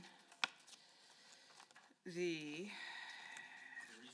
I believe there's Page 109. I believe there's two different studies ongoing. I think one is in agriculture and one is in environment protected areas. yeah, so there's some flood and drought mitigation stuff. There's some other water management. Usually they do that under capital grants. Usually they do over an environment. But this was, so there's like some repair and upgrade to water infrastructure, which is the normal stuff they do over an ag. And then the capital plan also includes $5 million for planning studies to assess the feasibility of developing new water reservoirs. In Alberta, these projects will help the province's agricultural sector better prepare, So, wondering if the government is prepared to talk about which projects that they are funding for feasibility. I'm going to assume it's in southern Alberta, but maybe not. I think the answer, Member Phillips, is that they're looking at all opportunities across the province, trying to get a new baseline for potential reservoirs. But I would just, while we're on this topic, there is a $5 million study, I believe, in environment parks too. That is more specific to the Red Deer River. The only current reservoir on the Red Deer is the Dixon, and I know there's been a lot of talk about potential to add an existing lever on the Red Deer system. It may be highlighted as being called Ardley. I think that was what the department and proponents thought was the preferred location, but part of the study will see if it should be somewhere else potentially, but that one is specific to Red Deer, I believe. I asked about the state of sports betting revenues last year, and I know AGLC's moved over, but the revenue piece remains TBF collecting the money. So I'm wondering why we don't necessarily see an increase from lottery or gambling revenue in the revenue piece here, not a significant uptick anyway, and what the status is of our sports betting revenues. The responsibility of the revenue when it comes to gambling does lie within AGLC. And then Service Alberta and Minister Nally's department. But is there a specific line item in these you'd like us to address? Or? Well, it just is all in one, right? The gambling revenues. So if there is that level of detail, because I've asked, I think for a couple of years in a row, about where we're at with the sports betting piece and where we're at with our revenues for it, and online gambling more generally. And I've sort of been given some vague answers, so I'm wondering why we're still at this sort of flat revenue projection in terms of our gaming revenues. Well, get ready for another vague answer. But yeah, no, the line doesn't increase much, but I don't have any more specifics on, you know, the composition within the line, but I'm sure Minister Nally does. But yeah, we see it going from 1.4 to 1.5 to 1.6, but yeah. Thank you very much. Over to the government side, MLA Hunter, go ahead. Thank you, Mr. Chair. Minister, between droughts, fires, a rapidly growing population, increasing demand in agriculture, water management is growing in importance. They say that whiskey's for drinking and water's for fighting over. We hear that quite a bit this last little while. And so I'm interested on page 113, it does talk about different buckets, no pun intended, but different buckets for water programming. I'm wondering if you and your officials have a consolidated total for water management infrastructure in the capital plan. Well, I can give you some line items and you can add them up if you want to consolidate it. But I can go through some of the spend, Emily Hunter. Budget 2024 allocates. Oh, I do have it. Save you the calculator time.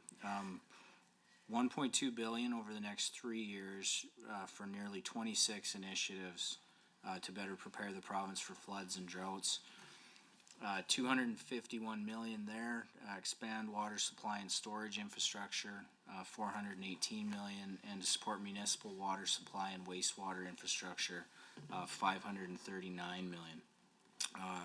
251 million for flood and drought mitigation projects, such as berms, dams, reservoirs, and flood walls, including 163 million to complete Springbank.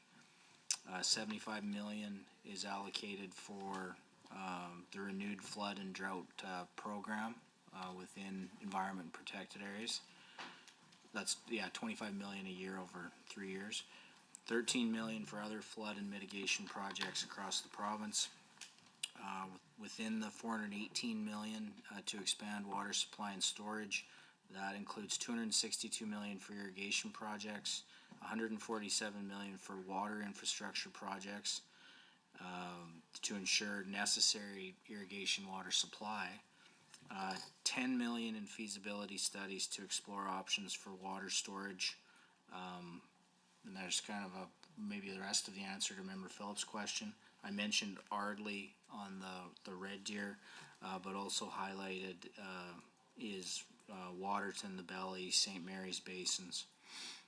539 million to support water and wastewater projects across the province, including high priority water supply projects, water and wastewater treatment plants, and disposal facilities in small communities.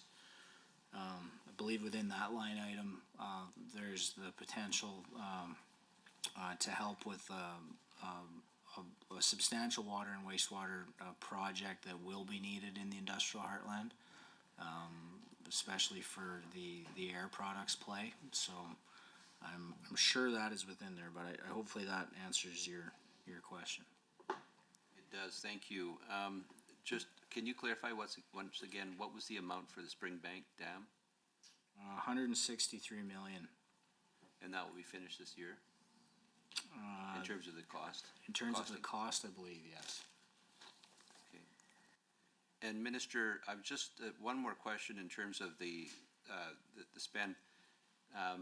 As we've seen with most projects over the last little while, the inflationary pressures have been substantial.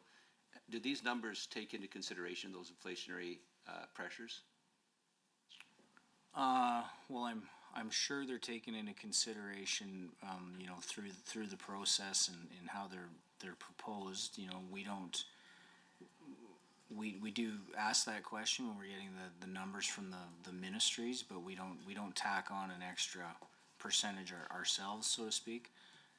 But that's certainly been the challenge around water and the delay in some of the capital programs going out. Just the time is taken longer for everyone, and I know irrigation districts speak to that.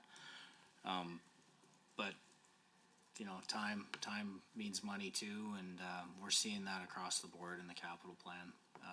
I think every province is. In BC's budget, they highlighted that they were only able to get, I think 76% of their capital plan accomplished within the timeline, so reprofiling of 24%. So it's not just happening here, but that is an ongoing challenge. So, I'm just wondering, okay, thank you very much for that answer.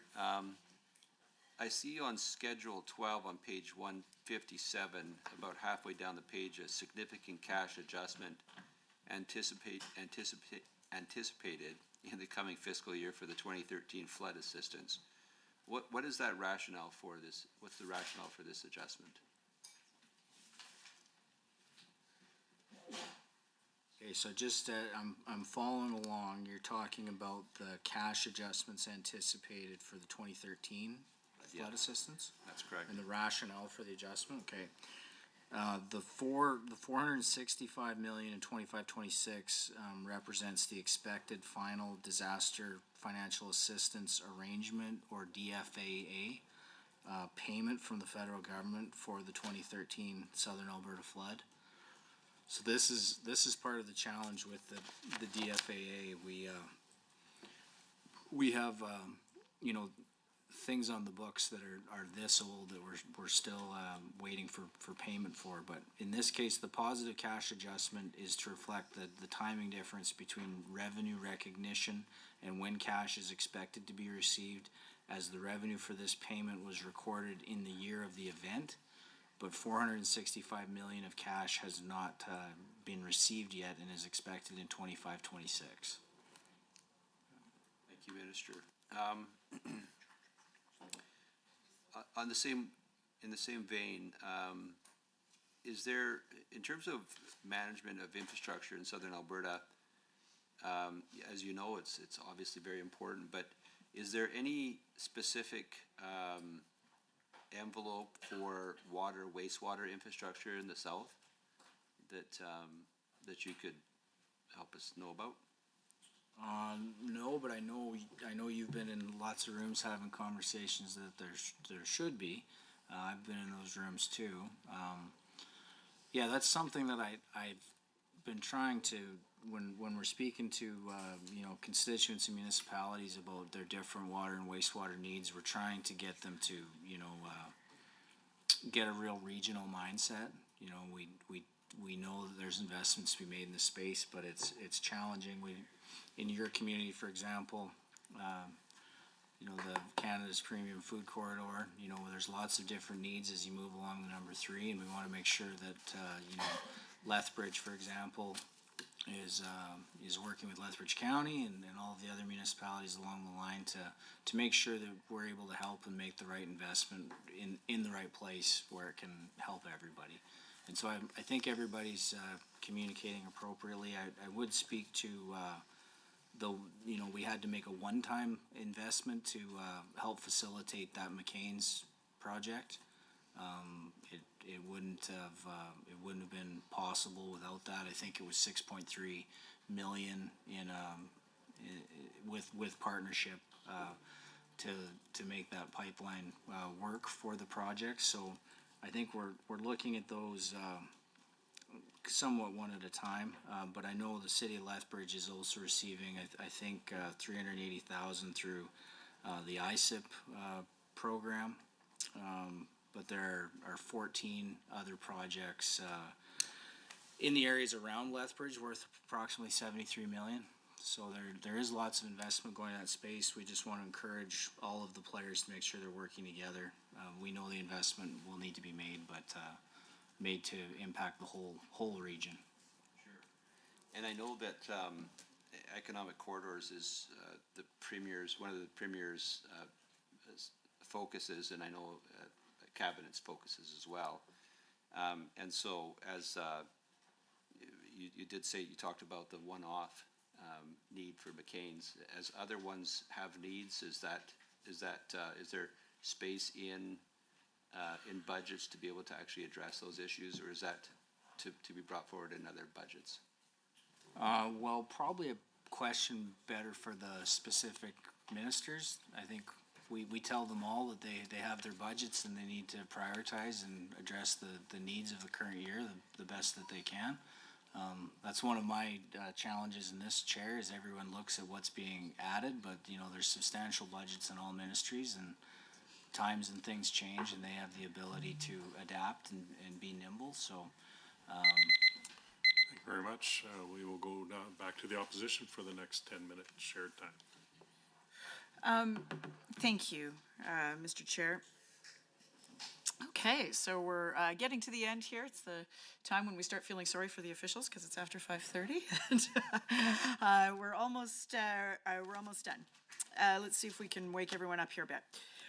There's a report coming on auto insurance, and Minister has said that he's even going to look at public auto insurance. So I hear there's a leadership race on. We've got lots of NDP membership cards to sell. Sounds like we're aligned there, Minister, of looking at the relative merits of public auto. But I guess the first thing is, when can we expect this report? So the department has received a draft version of the Wyman report. I have not laid eyes on it yet. I think they're just working through some details with the team. But you're not wrong. The report is looking at all options available to the province. I've said to all of the players in this space, from industry to injury lawyers, obviously to Albertans at large concerned about affordability, that we'll have a large consultation. My expectation is that will probably happen in April or May. That's majority of the information I can share at this time, but we're getting close. And I would just say there was another report done by government, but it was the Premier's feeling that it was too narrow and it didn't look at absolutely everything. So we will wait and see what this report determines. We've also I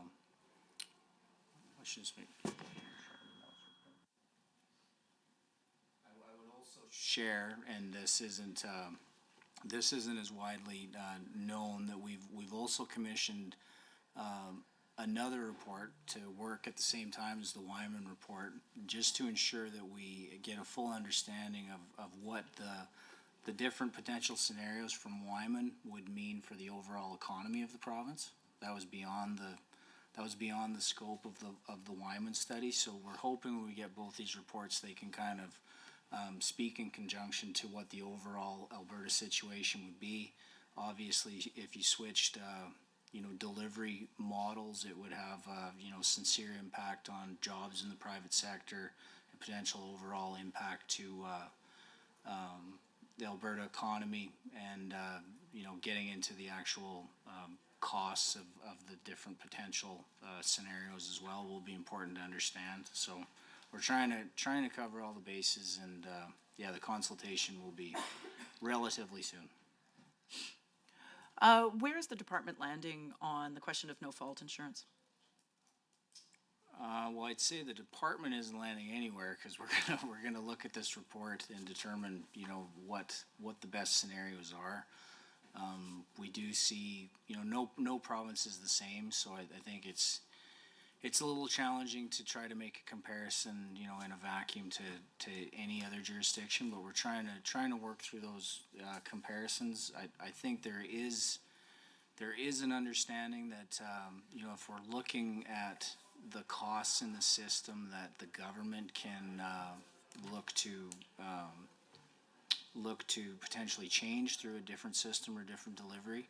A lot of the auto repair costs are global economic reasons behind the cost to repair vehicles at this day and age. So we have put a lot of time and effort in understanding the other side of the equation on the personal injury side. And there's a multitude of jurisdictions you can compare to that have gone to, no fault or providing a choice for people to look at no fault, and a series of different, scheduled benefits. So all of those things will be looked at in the Wyman study. What have you heard from folks around this question of choice? It seems to me we end up with a whole bunch of moral hazards especially when people are feeling an affordability crunch, that they choose to go through the door of no fault or just some form of capped liabilities, and then something catastrophic happens, and it really is catastrophic for their lives. What has the department heard through this process on that topic of this choice business? Well, I think you look at other jurisdictions that offer choice, and it's no doubt clear that most will take the cheaper option if offered it. But I think in this instance, the Premier's been clear that we need to, pursue affordability. We've made that clear to, both, the injury lawyers, to industry, to all of the groups that, while you two are fighting, we need to look after the best interests of Albertans. So I think we're going to have to trust Albertans and work through this process with them. And yeah, it's early days, but you do see in jurisdictions that offer a choice, most choose the cheapest option. Yes, and then the extra costs end up on the back of the public in the form of either foregone economic activity or increased burden on the health system or what have you. So there are risks to that. What has the department heard overall on no fault? Can that be summarized? Well, just to your previous comment about the cost landing at the expense of the taxpayer, I would say they do now as well. But the overall, I guess, the department's perspective on no fault, from my interpretation of the department's perspective in the briefings that I've been part of, they see it as having potential to lower costs, but they also are quick to make clear the challenges, and some that you've mentioned, as well as the potential changes to our overall economy depending on which way you chose to deliver them. So I think they're trying to look at it with clear eyes and get understand with our data, Alberta's data, what it would look like under a series of different possible scenarios. So I don't think they have a set in stone opinion, just that it's out there. One of the things that I've noticed happening in the vehicle insurance system more broadly is when people are going to get their vehicles repaired, they have to go to the insurance company's mechanic shop that is owned by them, and that's you can't shop around, you can't go anywhere else. You absolutely must go to that place. Auto insurance and insurance of various kinds is entirely under the pen of a provincial government. Is that something that the province is looking at regulating? It's certainly something that we've researched. We've certainly heard the same claim you've just made. So as part of exploring different policy options, it's things that we've looked at. I can't comment much more than that. So just to summarize, then we are looking at an April or May, and then we're looking at a public consult of some duration after that report's released. How long are we anticipating that public consult window to go? Do we have a sense of that yet? Well, I think it would at least be a couple of months, but I can't get more specific than that. And you are we know- anticipating then legislation in the fall to, or? Potentially, but Okay. not set in stone. I would just say that, that kind of goes back to the communications piece of the rate board too, when you mentioned that some insurance companies take you to a specific auto body franchise, not all do. Some offer, discounts if you do, but that's part of the communications piece to understand what's being offered by different companies too.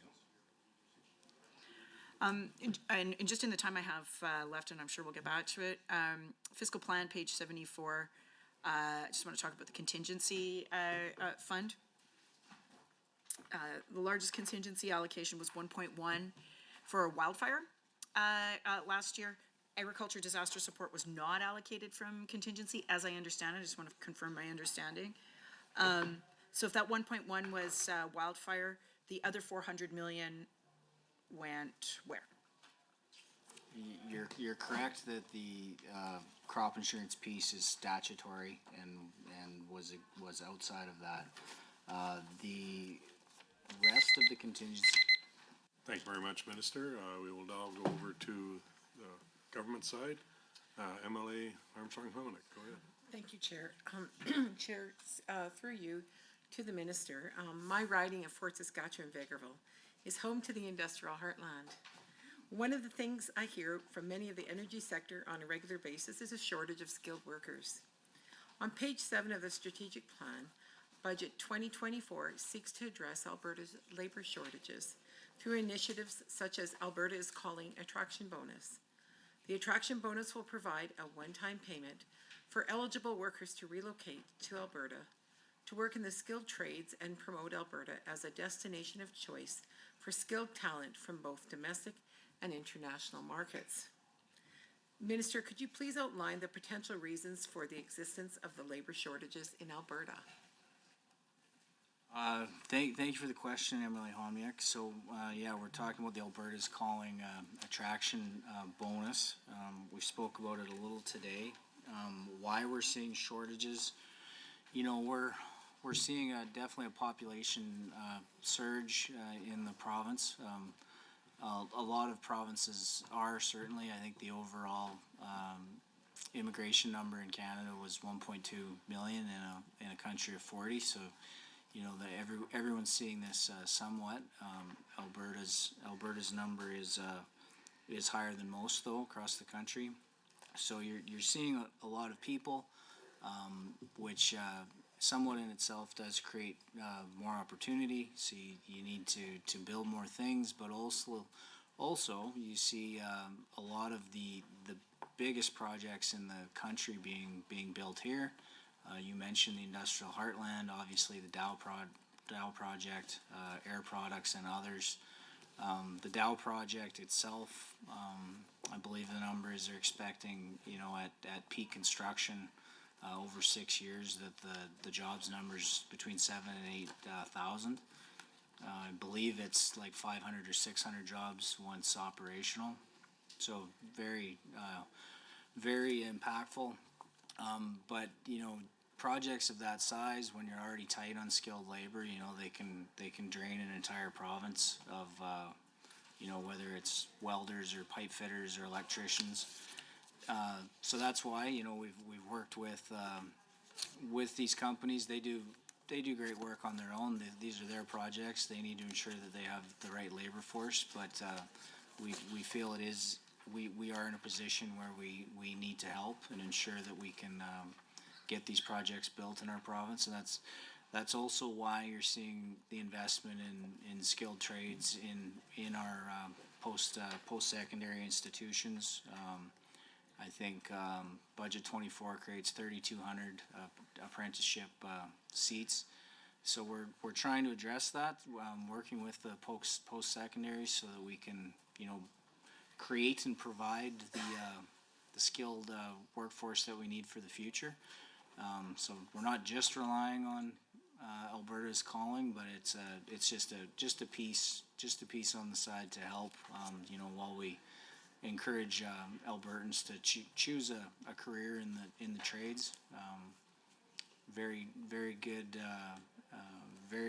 very good place to make a good wage and good earnings. So just making sure they know what's aware and that we have the space that they can take part. Thank you, Minister, and I think you can see me not wiping the smile off my face about the skilled trades and in the industrial heartland especially, but all of Alberta. I think this is a great initiative. How will the Alberta is Calling Attraction Bonus and other initiatives help not only attract but retain skilled workers in Alberta, particularly industries where they're most needed? And you kind of touched on that, but I was wondering if you could expand a bit on that. Yeah, well, it's I was born in Alberta, and I'm happy that I was. But you know, I certainly understand that if you're thinking about starting your life in a different province, it's quite a decision to undertake, especially if you have a family. We think that a lot of Alberta's broad advantages keep people here once they're here. The low tax environment that's been mentioned, our relative affordability advantage regarding housing prices, for example. So those things we think keep people here once they're here. But probably important to note, and I know Minister Jones has addressed this over the last couple of days, it was important to him in the data that he saw that the Alberta's Calling Attraction Bonus be larger, even though that meant that it would mean more people would be able to take part. The data that Jet had, showed that $1,200 that was previously considered simply wasn't impactful enough to cover moving costs and actually encourage people to pack up their life and start anew here for new opportunities. So that's how the $5,000 came to be, by my understanding, that it mirrored expectations to cost to move across the country. Thank you, Minister. In several instances, the fiscal plan frames the designated industrial zone pilot project as an important complement to the APIP program to increase the development of petrochemicals within the industrial heartland. One specific instance on page 104 discusses the project and frames it as helpful for attracting private sector investment. What kind of projects are most likely to be attracted, and how will this help grow the capital region? I don't have it in front of me, but I believe it's $38 million designated for this pilot project, the first designated industrial zone. So an example of what we think this will help us accomplish.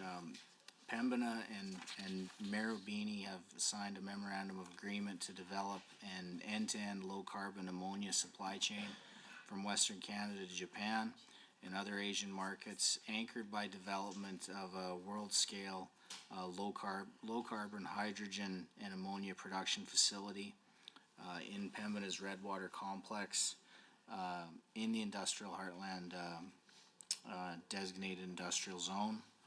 Mitsubishi and Shell Canada have signed an MOU relating to the production of low-carbon hydrogen through carbon capture and storage in the designated industrial zone. Hydrogen Canada Corp announced it's evaluating a blue ammonia project in the industrial heartland designated industrial zone. That would be for delivery to Asian markets, primarily South Korea and Japan. So for a few examples, anyway. Minister, what factors will be used to evaluate whether the pilot project is successful, and will evaluation take place after all the money is spent or throughout the pilot project? Well, I think by fall of 2024, the designated industrial zone operational policies and then the designated industrial zone directive, they'll be evaluated and revised and finally finalized, and then the next operational review period for these policies will take place in 5 years. I know they've environmental, social, and governance ESG benchmarking is currently underway, commissioned by Alberta's Industrial Heartland, and will be completed in 2024. This evaluation compares ESG metrics across other leading jurisdictions. 5 years from now, the ministry will reevaluate the IH zone based on regulatory streamlining, environmental management, economic competitiveness, in addition to metrics established through that ESG benchmarking. So if that Thank you, makes Minister. sense. I was wondering, Minister, if you could just answer one of the questions that I forgot to ask on the last batch there. And this is regarding the labor market and the skilled trade workers. And how much funding was earmarked or was going towards these initiative with these skilled trade workers, the $5,000? What was the total amount? Do you know? Yeah, so we'd have to find it in a couple of places, obviously, in the capital plan. We mentioned the $10 million that will go out to the 2,000 workers within the Alberta's Calling campaign. That will also cost us an additional $4 million in administration and the campaign itself. But Alberta at Work is a multi-year investment in education and job training. Beginning in 2022, government committed to invest more than $600 million over 3 years, from 22 to 25, to support workers with skills development, training, and wage programs, as well as enhanced labor market information. Budget 23 continued. Thank you very much. We will now go to the opposition side for the next 10 minutes of shared time. Go ahead. Thanks. Minister was just saying that obviously crop insurance is statutory. I was asking about the other $400 million from contingency, where that went, and then we can go on to other things. So if you wanted to finish that thought. Yes, pardon me, I should just correct the record, Member Phillips, regarding our last line of questions. Insurers are required to provide the right to choose in writing to insureds as often as they can, as often they do recommend a particular shop. So just wanted to clear the... So when people tell me, oh, you're being forced to go to this place, that's actually not quite right. They should call the ARB. Okay, so at that point, then it is, they're being strongly suggested, but they think they're being forced. Okay, I understand. Recommend or incentivize, but being forced, they should be Right, reporting that. okay, understood. Okay, let's just talk quickly about, obviously crop insurance is statutory. We've got, I was just wondering about the remainder of the contingency. And then I want to talk a little bit about what we're projecting this year around additional drought-related and recovery-related outside of crop insurance costs, because, yeah. To your original question about what else was in Yeah. the contingency. So a big chunk was physician compensation expense increase, a very big chunk. That's additional. It's larger than I remember, but yeah, $611 million in the physician compensation line. But that, oh, okay, that makes more sense. Pardon me, just to correct the record, physician compensation was the lion's share of that, but within the 611, that also covered acute care, mental health and addiction programs, and various other initiatives within that space. $360 million in advanced education and education increases for post-secondary operating pressures, apprenticeship seats, student grant programs, as well as we've updated funding and enrollment growth within the year for K-12 schools. Judicial compensation, legal aid, employment and income support, seniors lodges, homelessness, public safety programming, that combined line for $70 million. The cost of selling oil, debt servicing costs, losses on disposal, is a line item that it was $50 million. That also includes the Alberta Child Family Benefit payments, lower affordability payments, and it was partially offset by reprofiling tier fund spending that was reprofiled into future years. and the capital grants reprofiled into future years. Yeah. Okay.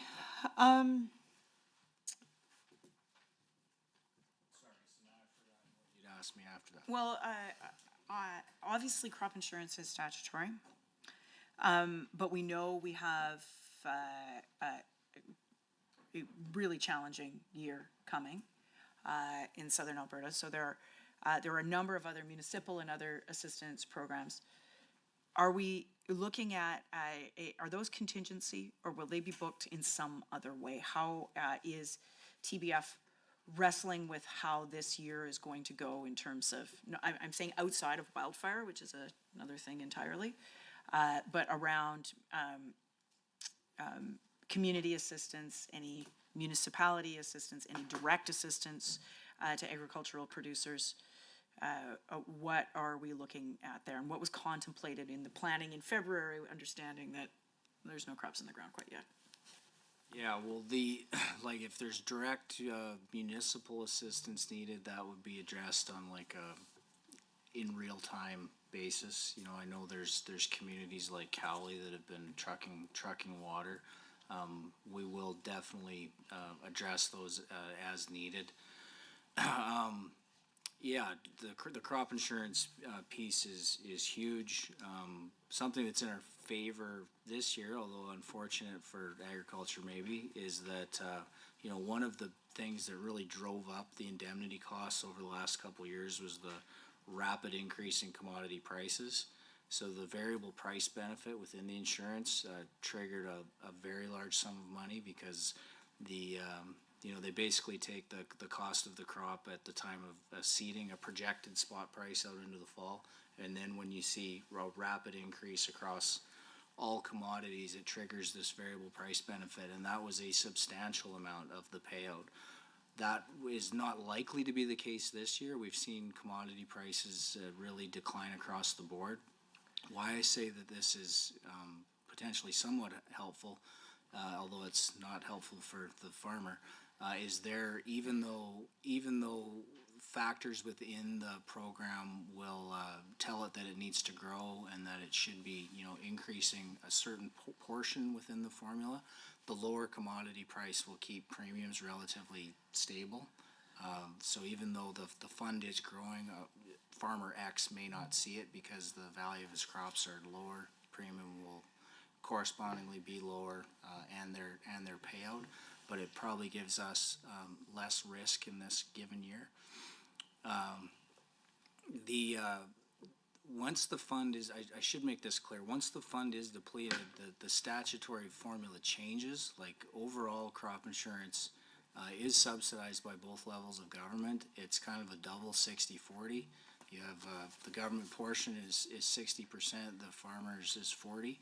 Within that 60, it's split 60-40 again between the federal government and the province. So our portion is 24% of the overall portion. It would be 36 by the feds, 24 by the province, and 40 by the producer. I think that's of interest while we're talking about this. Once the fund's depleted and the government needs to kick in, the formula and process changes, and it's 75-25 by the feds and the province. So that's where that series of funds would come from under that formula. And there's a small deductible. The number escapes me. It's either 5%. I think it's 5%. It could be 10%. That is a true cost to the province, and the rest of that statutory propping up of the fund is accrued back over time through the premium pool. And like I said, that did happen in 2002.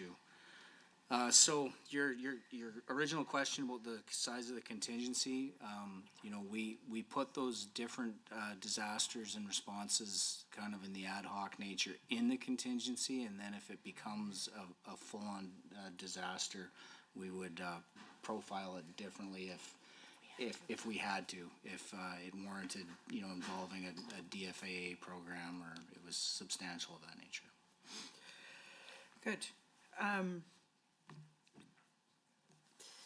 Back in the day, that is to say in the last legislature, the finance minister would answer pretty much any question having to do with revenue changes with a revenue review, which I don't know if that ever transpired. So are we doing it? Are we not? What's happening there? Well, it's not my mandate letter, and there is a lot of things that are, so it's not currently being pursued by us, but I would agree with the former minister in this sense that I do think it's a conversation that Albertans should have, and I think it's warranted considering our revenue structure. The Premier's position, not to put words in her mouth, but I think she said roughly as much, is that she's focusing on still on the expense side. I think we did do some good work by necessity in 2019, but there may be there's kind of consistently a need for program review and making sure that you're delivering the priorities of the day efficiently. So I think we'll undertake more of that on the expense side while providing Albertans with this new vision for the Heritage Fund, that we can show that we have a plan for decreased oil revenue in the future. But when it comes to revenue, I'd say just because we haven't had a panel, as was discussed by the former minister, it hasn't stopped us from looking at the revenue side. Some of the things you've mentioned, from the small ones like the electric vehicle tax to. Thank you very much, Minister. And now we will go to the government side with might be their last block. So I understand MLA McDougall is going to be asking the questions. So go ahead. Thank you very much. I'm quite encouraged to see that over the last little while we seem to be putting on increasing attention on the question of preparing Albertans for specific areas that are growth areas, not that areas that we focused on before are unimportant, but more of an emphasis that looks on skills training programs and apprenticeship programs. And I note the aviation programs have been developed at Mount Royal and SAIT for dealing with a big increase expected in the aviation sector and STEM program at USC, et cetera. This is obviously very important and represents part of what hopefully will be our competitive advantages going forward as we attract some of these growing industries. Can you speak to the importance of this array of initiatives that we're now embarking on over the last little while to support Albertans in different stages and phases of their careers and lives, including retraining and new Canadians coming into Alberta? Yeah, thank you, Emily McDougall. Lot there. You mentioned, aviation. That was a part of our investment growth strategy back from 2019. Seeing that had huge potential for the province. So we've seen some substantial investment and change over the last few years. The de Havilland investment was huge. And there is potential for more to come along with that. WestJet announcing that they would make Calgary the hub for their Dreamliners means a lot for our place in Western Canada and North America. It truly is an advantage that we have across the province. When it comes to the labor piece. Labor shortages in key sectors, barriers for entry for underrepresented groups, long-term unemployment, those continue to be challenges for Alberta. The Alberta at Work initiative, as well as other government skills training programs, are designed to build and develop education and career pathways for learners, employees, and employers, bridge skill gaps, reduce barriers, and obviously prepare for the future labor market. Together, these initiatives help address critical shortages in key areas. You mentioned a few of them, but also healthcare, non-trade construction, energy, technology and business. We touched on the aviation sector, and targets funding to post-secondary institutions for seats in these high-demand occupations.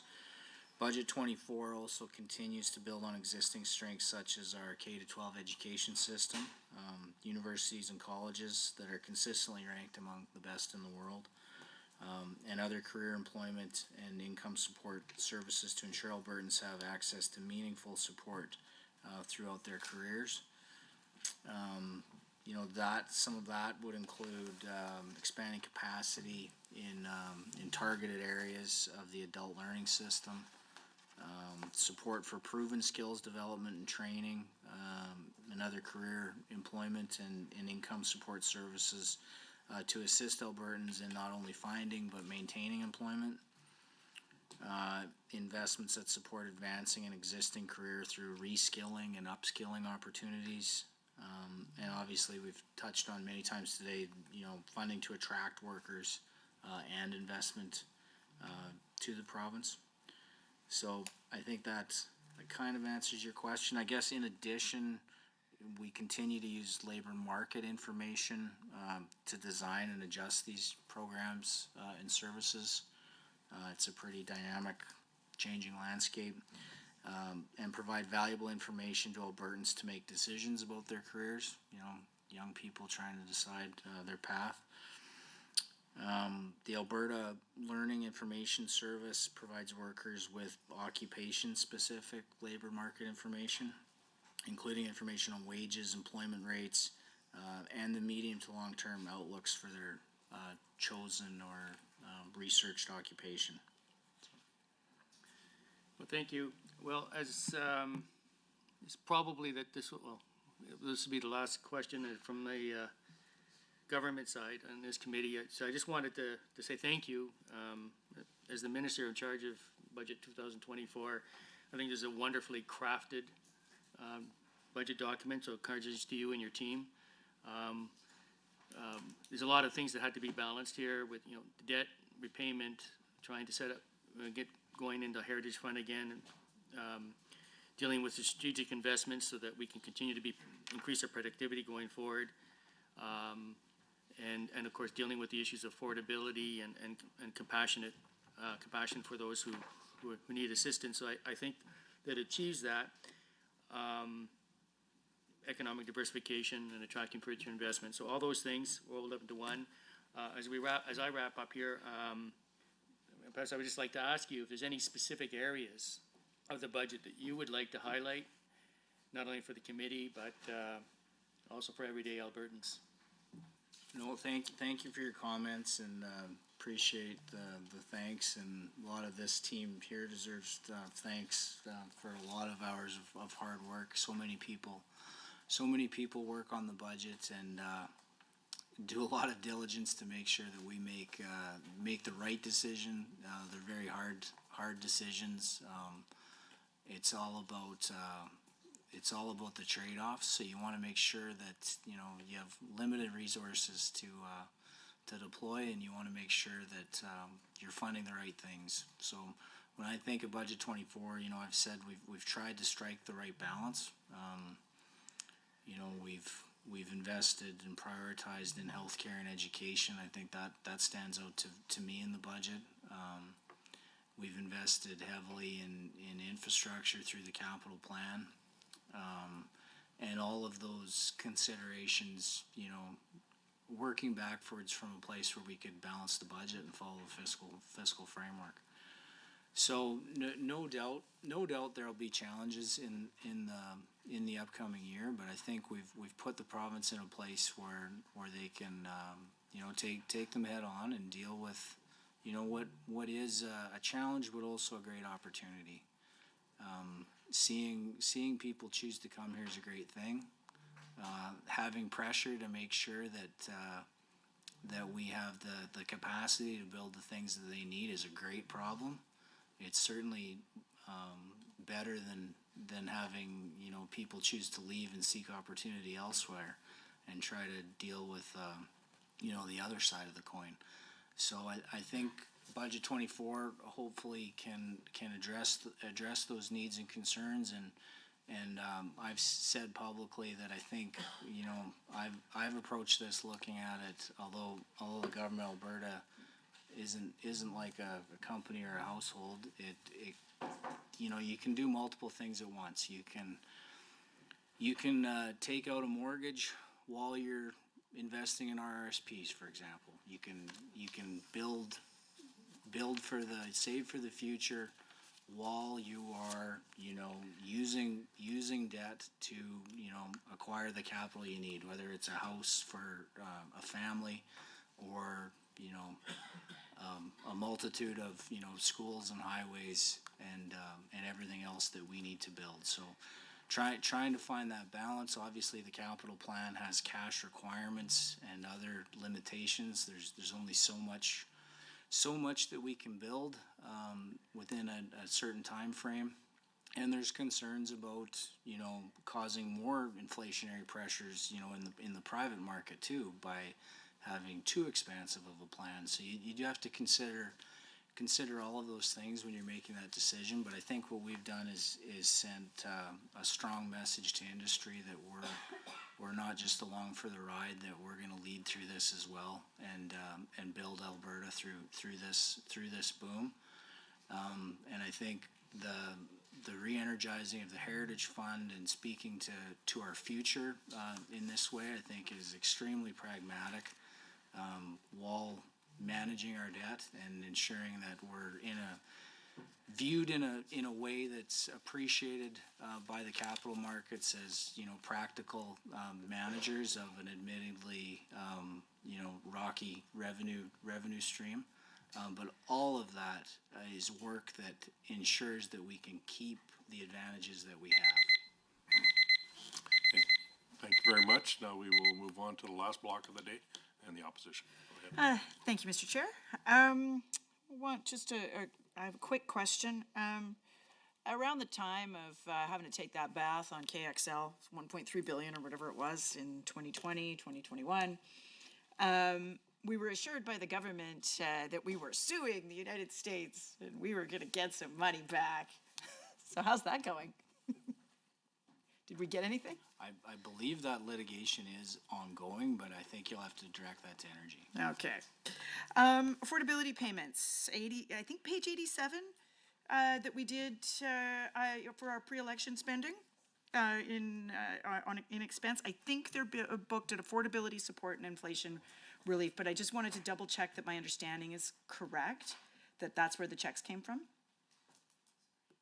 Just one more time, Member Phillips. So those checks that everybody got right before the election, affordability support and inflation relief, I believe the money is booked under page 87 of fiscal plan, and it was budgeted at 276 and came in at 193. Am I correct, or am I looking at the wrong thing? No, you are correct.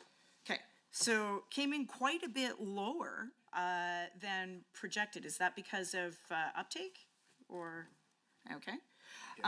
Was there, I'm gonna go fairly quick here. Was there a fraud detection program in place, and was there spot checking in place for that program? There was details. I would direct you to the ministry, but I know that there was, yes. Okay. Do we know the administration costs in that 193, because we did it through the registries and we paid them a bit of a fee, and is that again, and which ministry is that? Is that TBF or is that someone else? It would be in affordability and utilities, but there would also be associated costs in technology and innovation. Okay. And children's services. SCSS. Okay. So just so that I'm clear, so in seniors and community social services, they booked some cost for this. So, but the actual checks themselves were put in seniors, community social services, because I see it here in affordability support and inflation relief. Am I looking at the right thing? That's correct. And that's the all-in for like everybody who got their little check right before the election. That was everybody. Okay. And then the administration piece, we're gonna look for that. Clarify, also children's services had some as well. Okay, so children's services had some, and that's on the administration side, or some actual direct payments? Some direct payments as well. Yeah. Okay, so children's services, but then on the admin side, we've got the innovation and technology folks that concern themselves with some of that. Affordability and utilities concern themselves with some of the process. Did service as well, because it was being delivered through registries? Involved. Service, children's services, I'm just making a list here, and the tech and innovation people. Okay. Any other departments pulled into this? No, I think you've named them all. Okay. There was the fraud detection program, payments were spot checked for eligibility. Was there spot checking back to people's tax returns? Because in split households, you could, claim one kid or two or whatever. So was that also happening? There was a verification process, but yeah, details probably better. And so, because there's like all these different departments that were administering this, which department would I check in for that a fraud detection or even just mistake detection? Because it was entirely unclear to me, for example, when I was going through it, whether one would claim one kid, both kid, whatever, right? Affordability and utilities. It was affordability and utilities. Okay, good to know. So typically, the only other thing I had to ask about this was, typically in some of these programs, it takes sometimes people just don't apply for it for whatever reason during the time window, and when they file their taxes or what have you, they file them late and then they get the payment late. But I'm not seeing any allocation in out years, because usually with these kinds of programs, you see a little dribble of expenditure in the out years as people, some people just don't get around to filing their taxes or whatever. So that is not available to them if they did not file and do it then. It had a hard end. It had a hard end date. There was no extension to the window. Now, any of the funds that went out for like children's services or others, do those have a hard end as well, or is that the same? Or is that different? Sorry, is what I meant. I'm tired.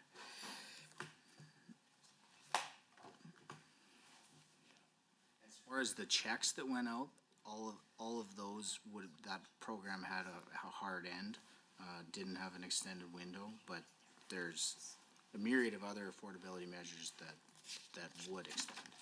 Okay. I want to just follow up on capital plan. I had asked about some of that Lethbridge cardiac stuff. Just wondering if that's come back in, or if I can look for that later. Yeah, or like a tabling of some sort later on is fine too.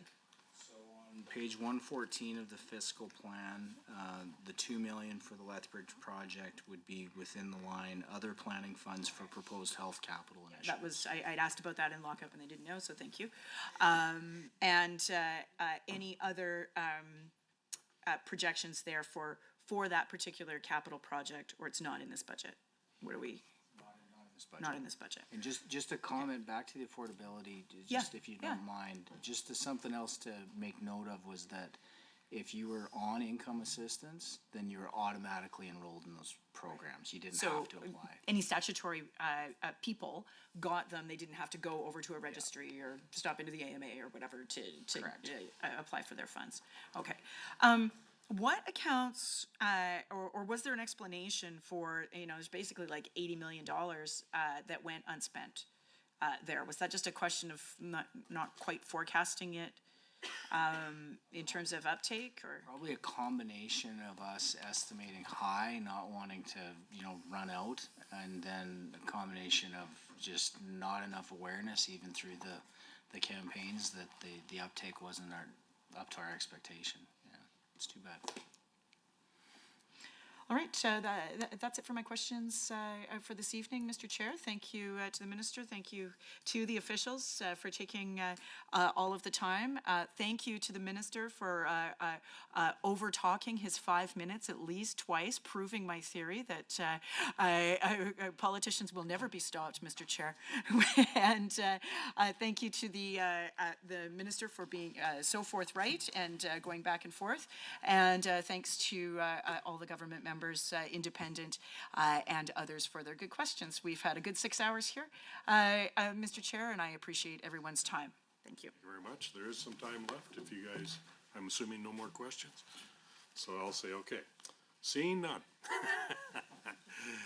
Then pursuant to standing order 59.01, brackets 8, the estimates of the Ministry of Treasury Board and Finance are deemed to have been considered for the time allotted in the schedule. I'd like to remind committee members that we are scheduled to meet on Tuesday, March 19th, 2024 at 10 a.m. to consider the estimates of the Ministry of Transportation and Economic Corridors. Thank you, everyone. This meeting is adjourned.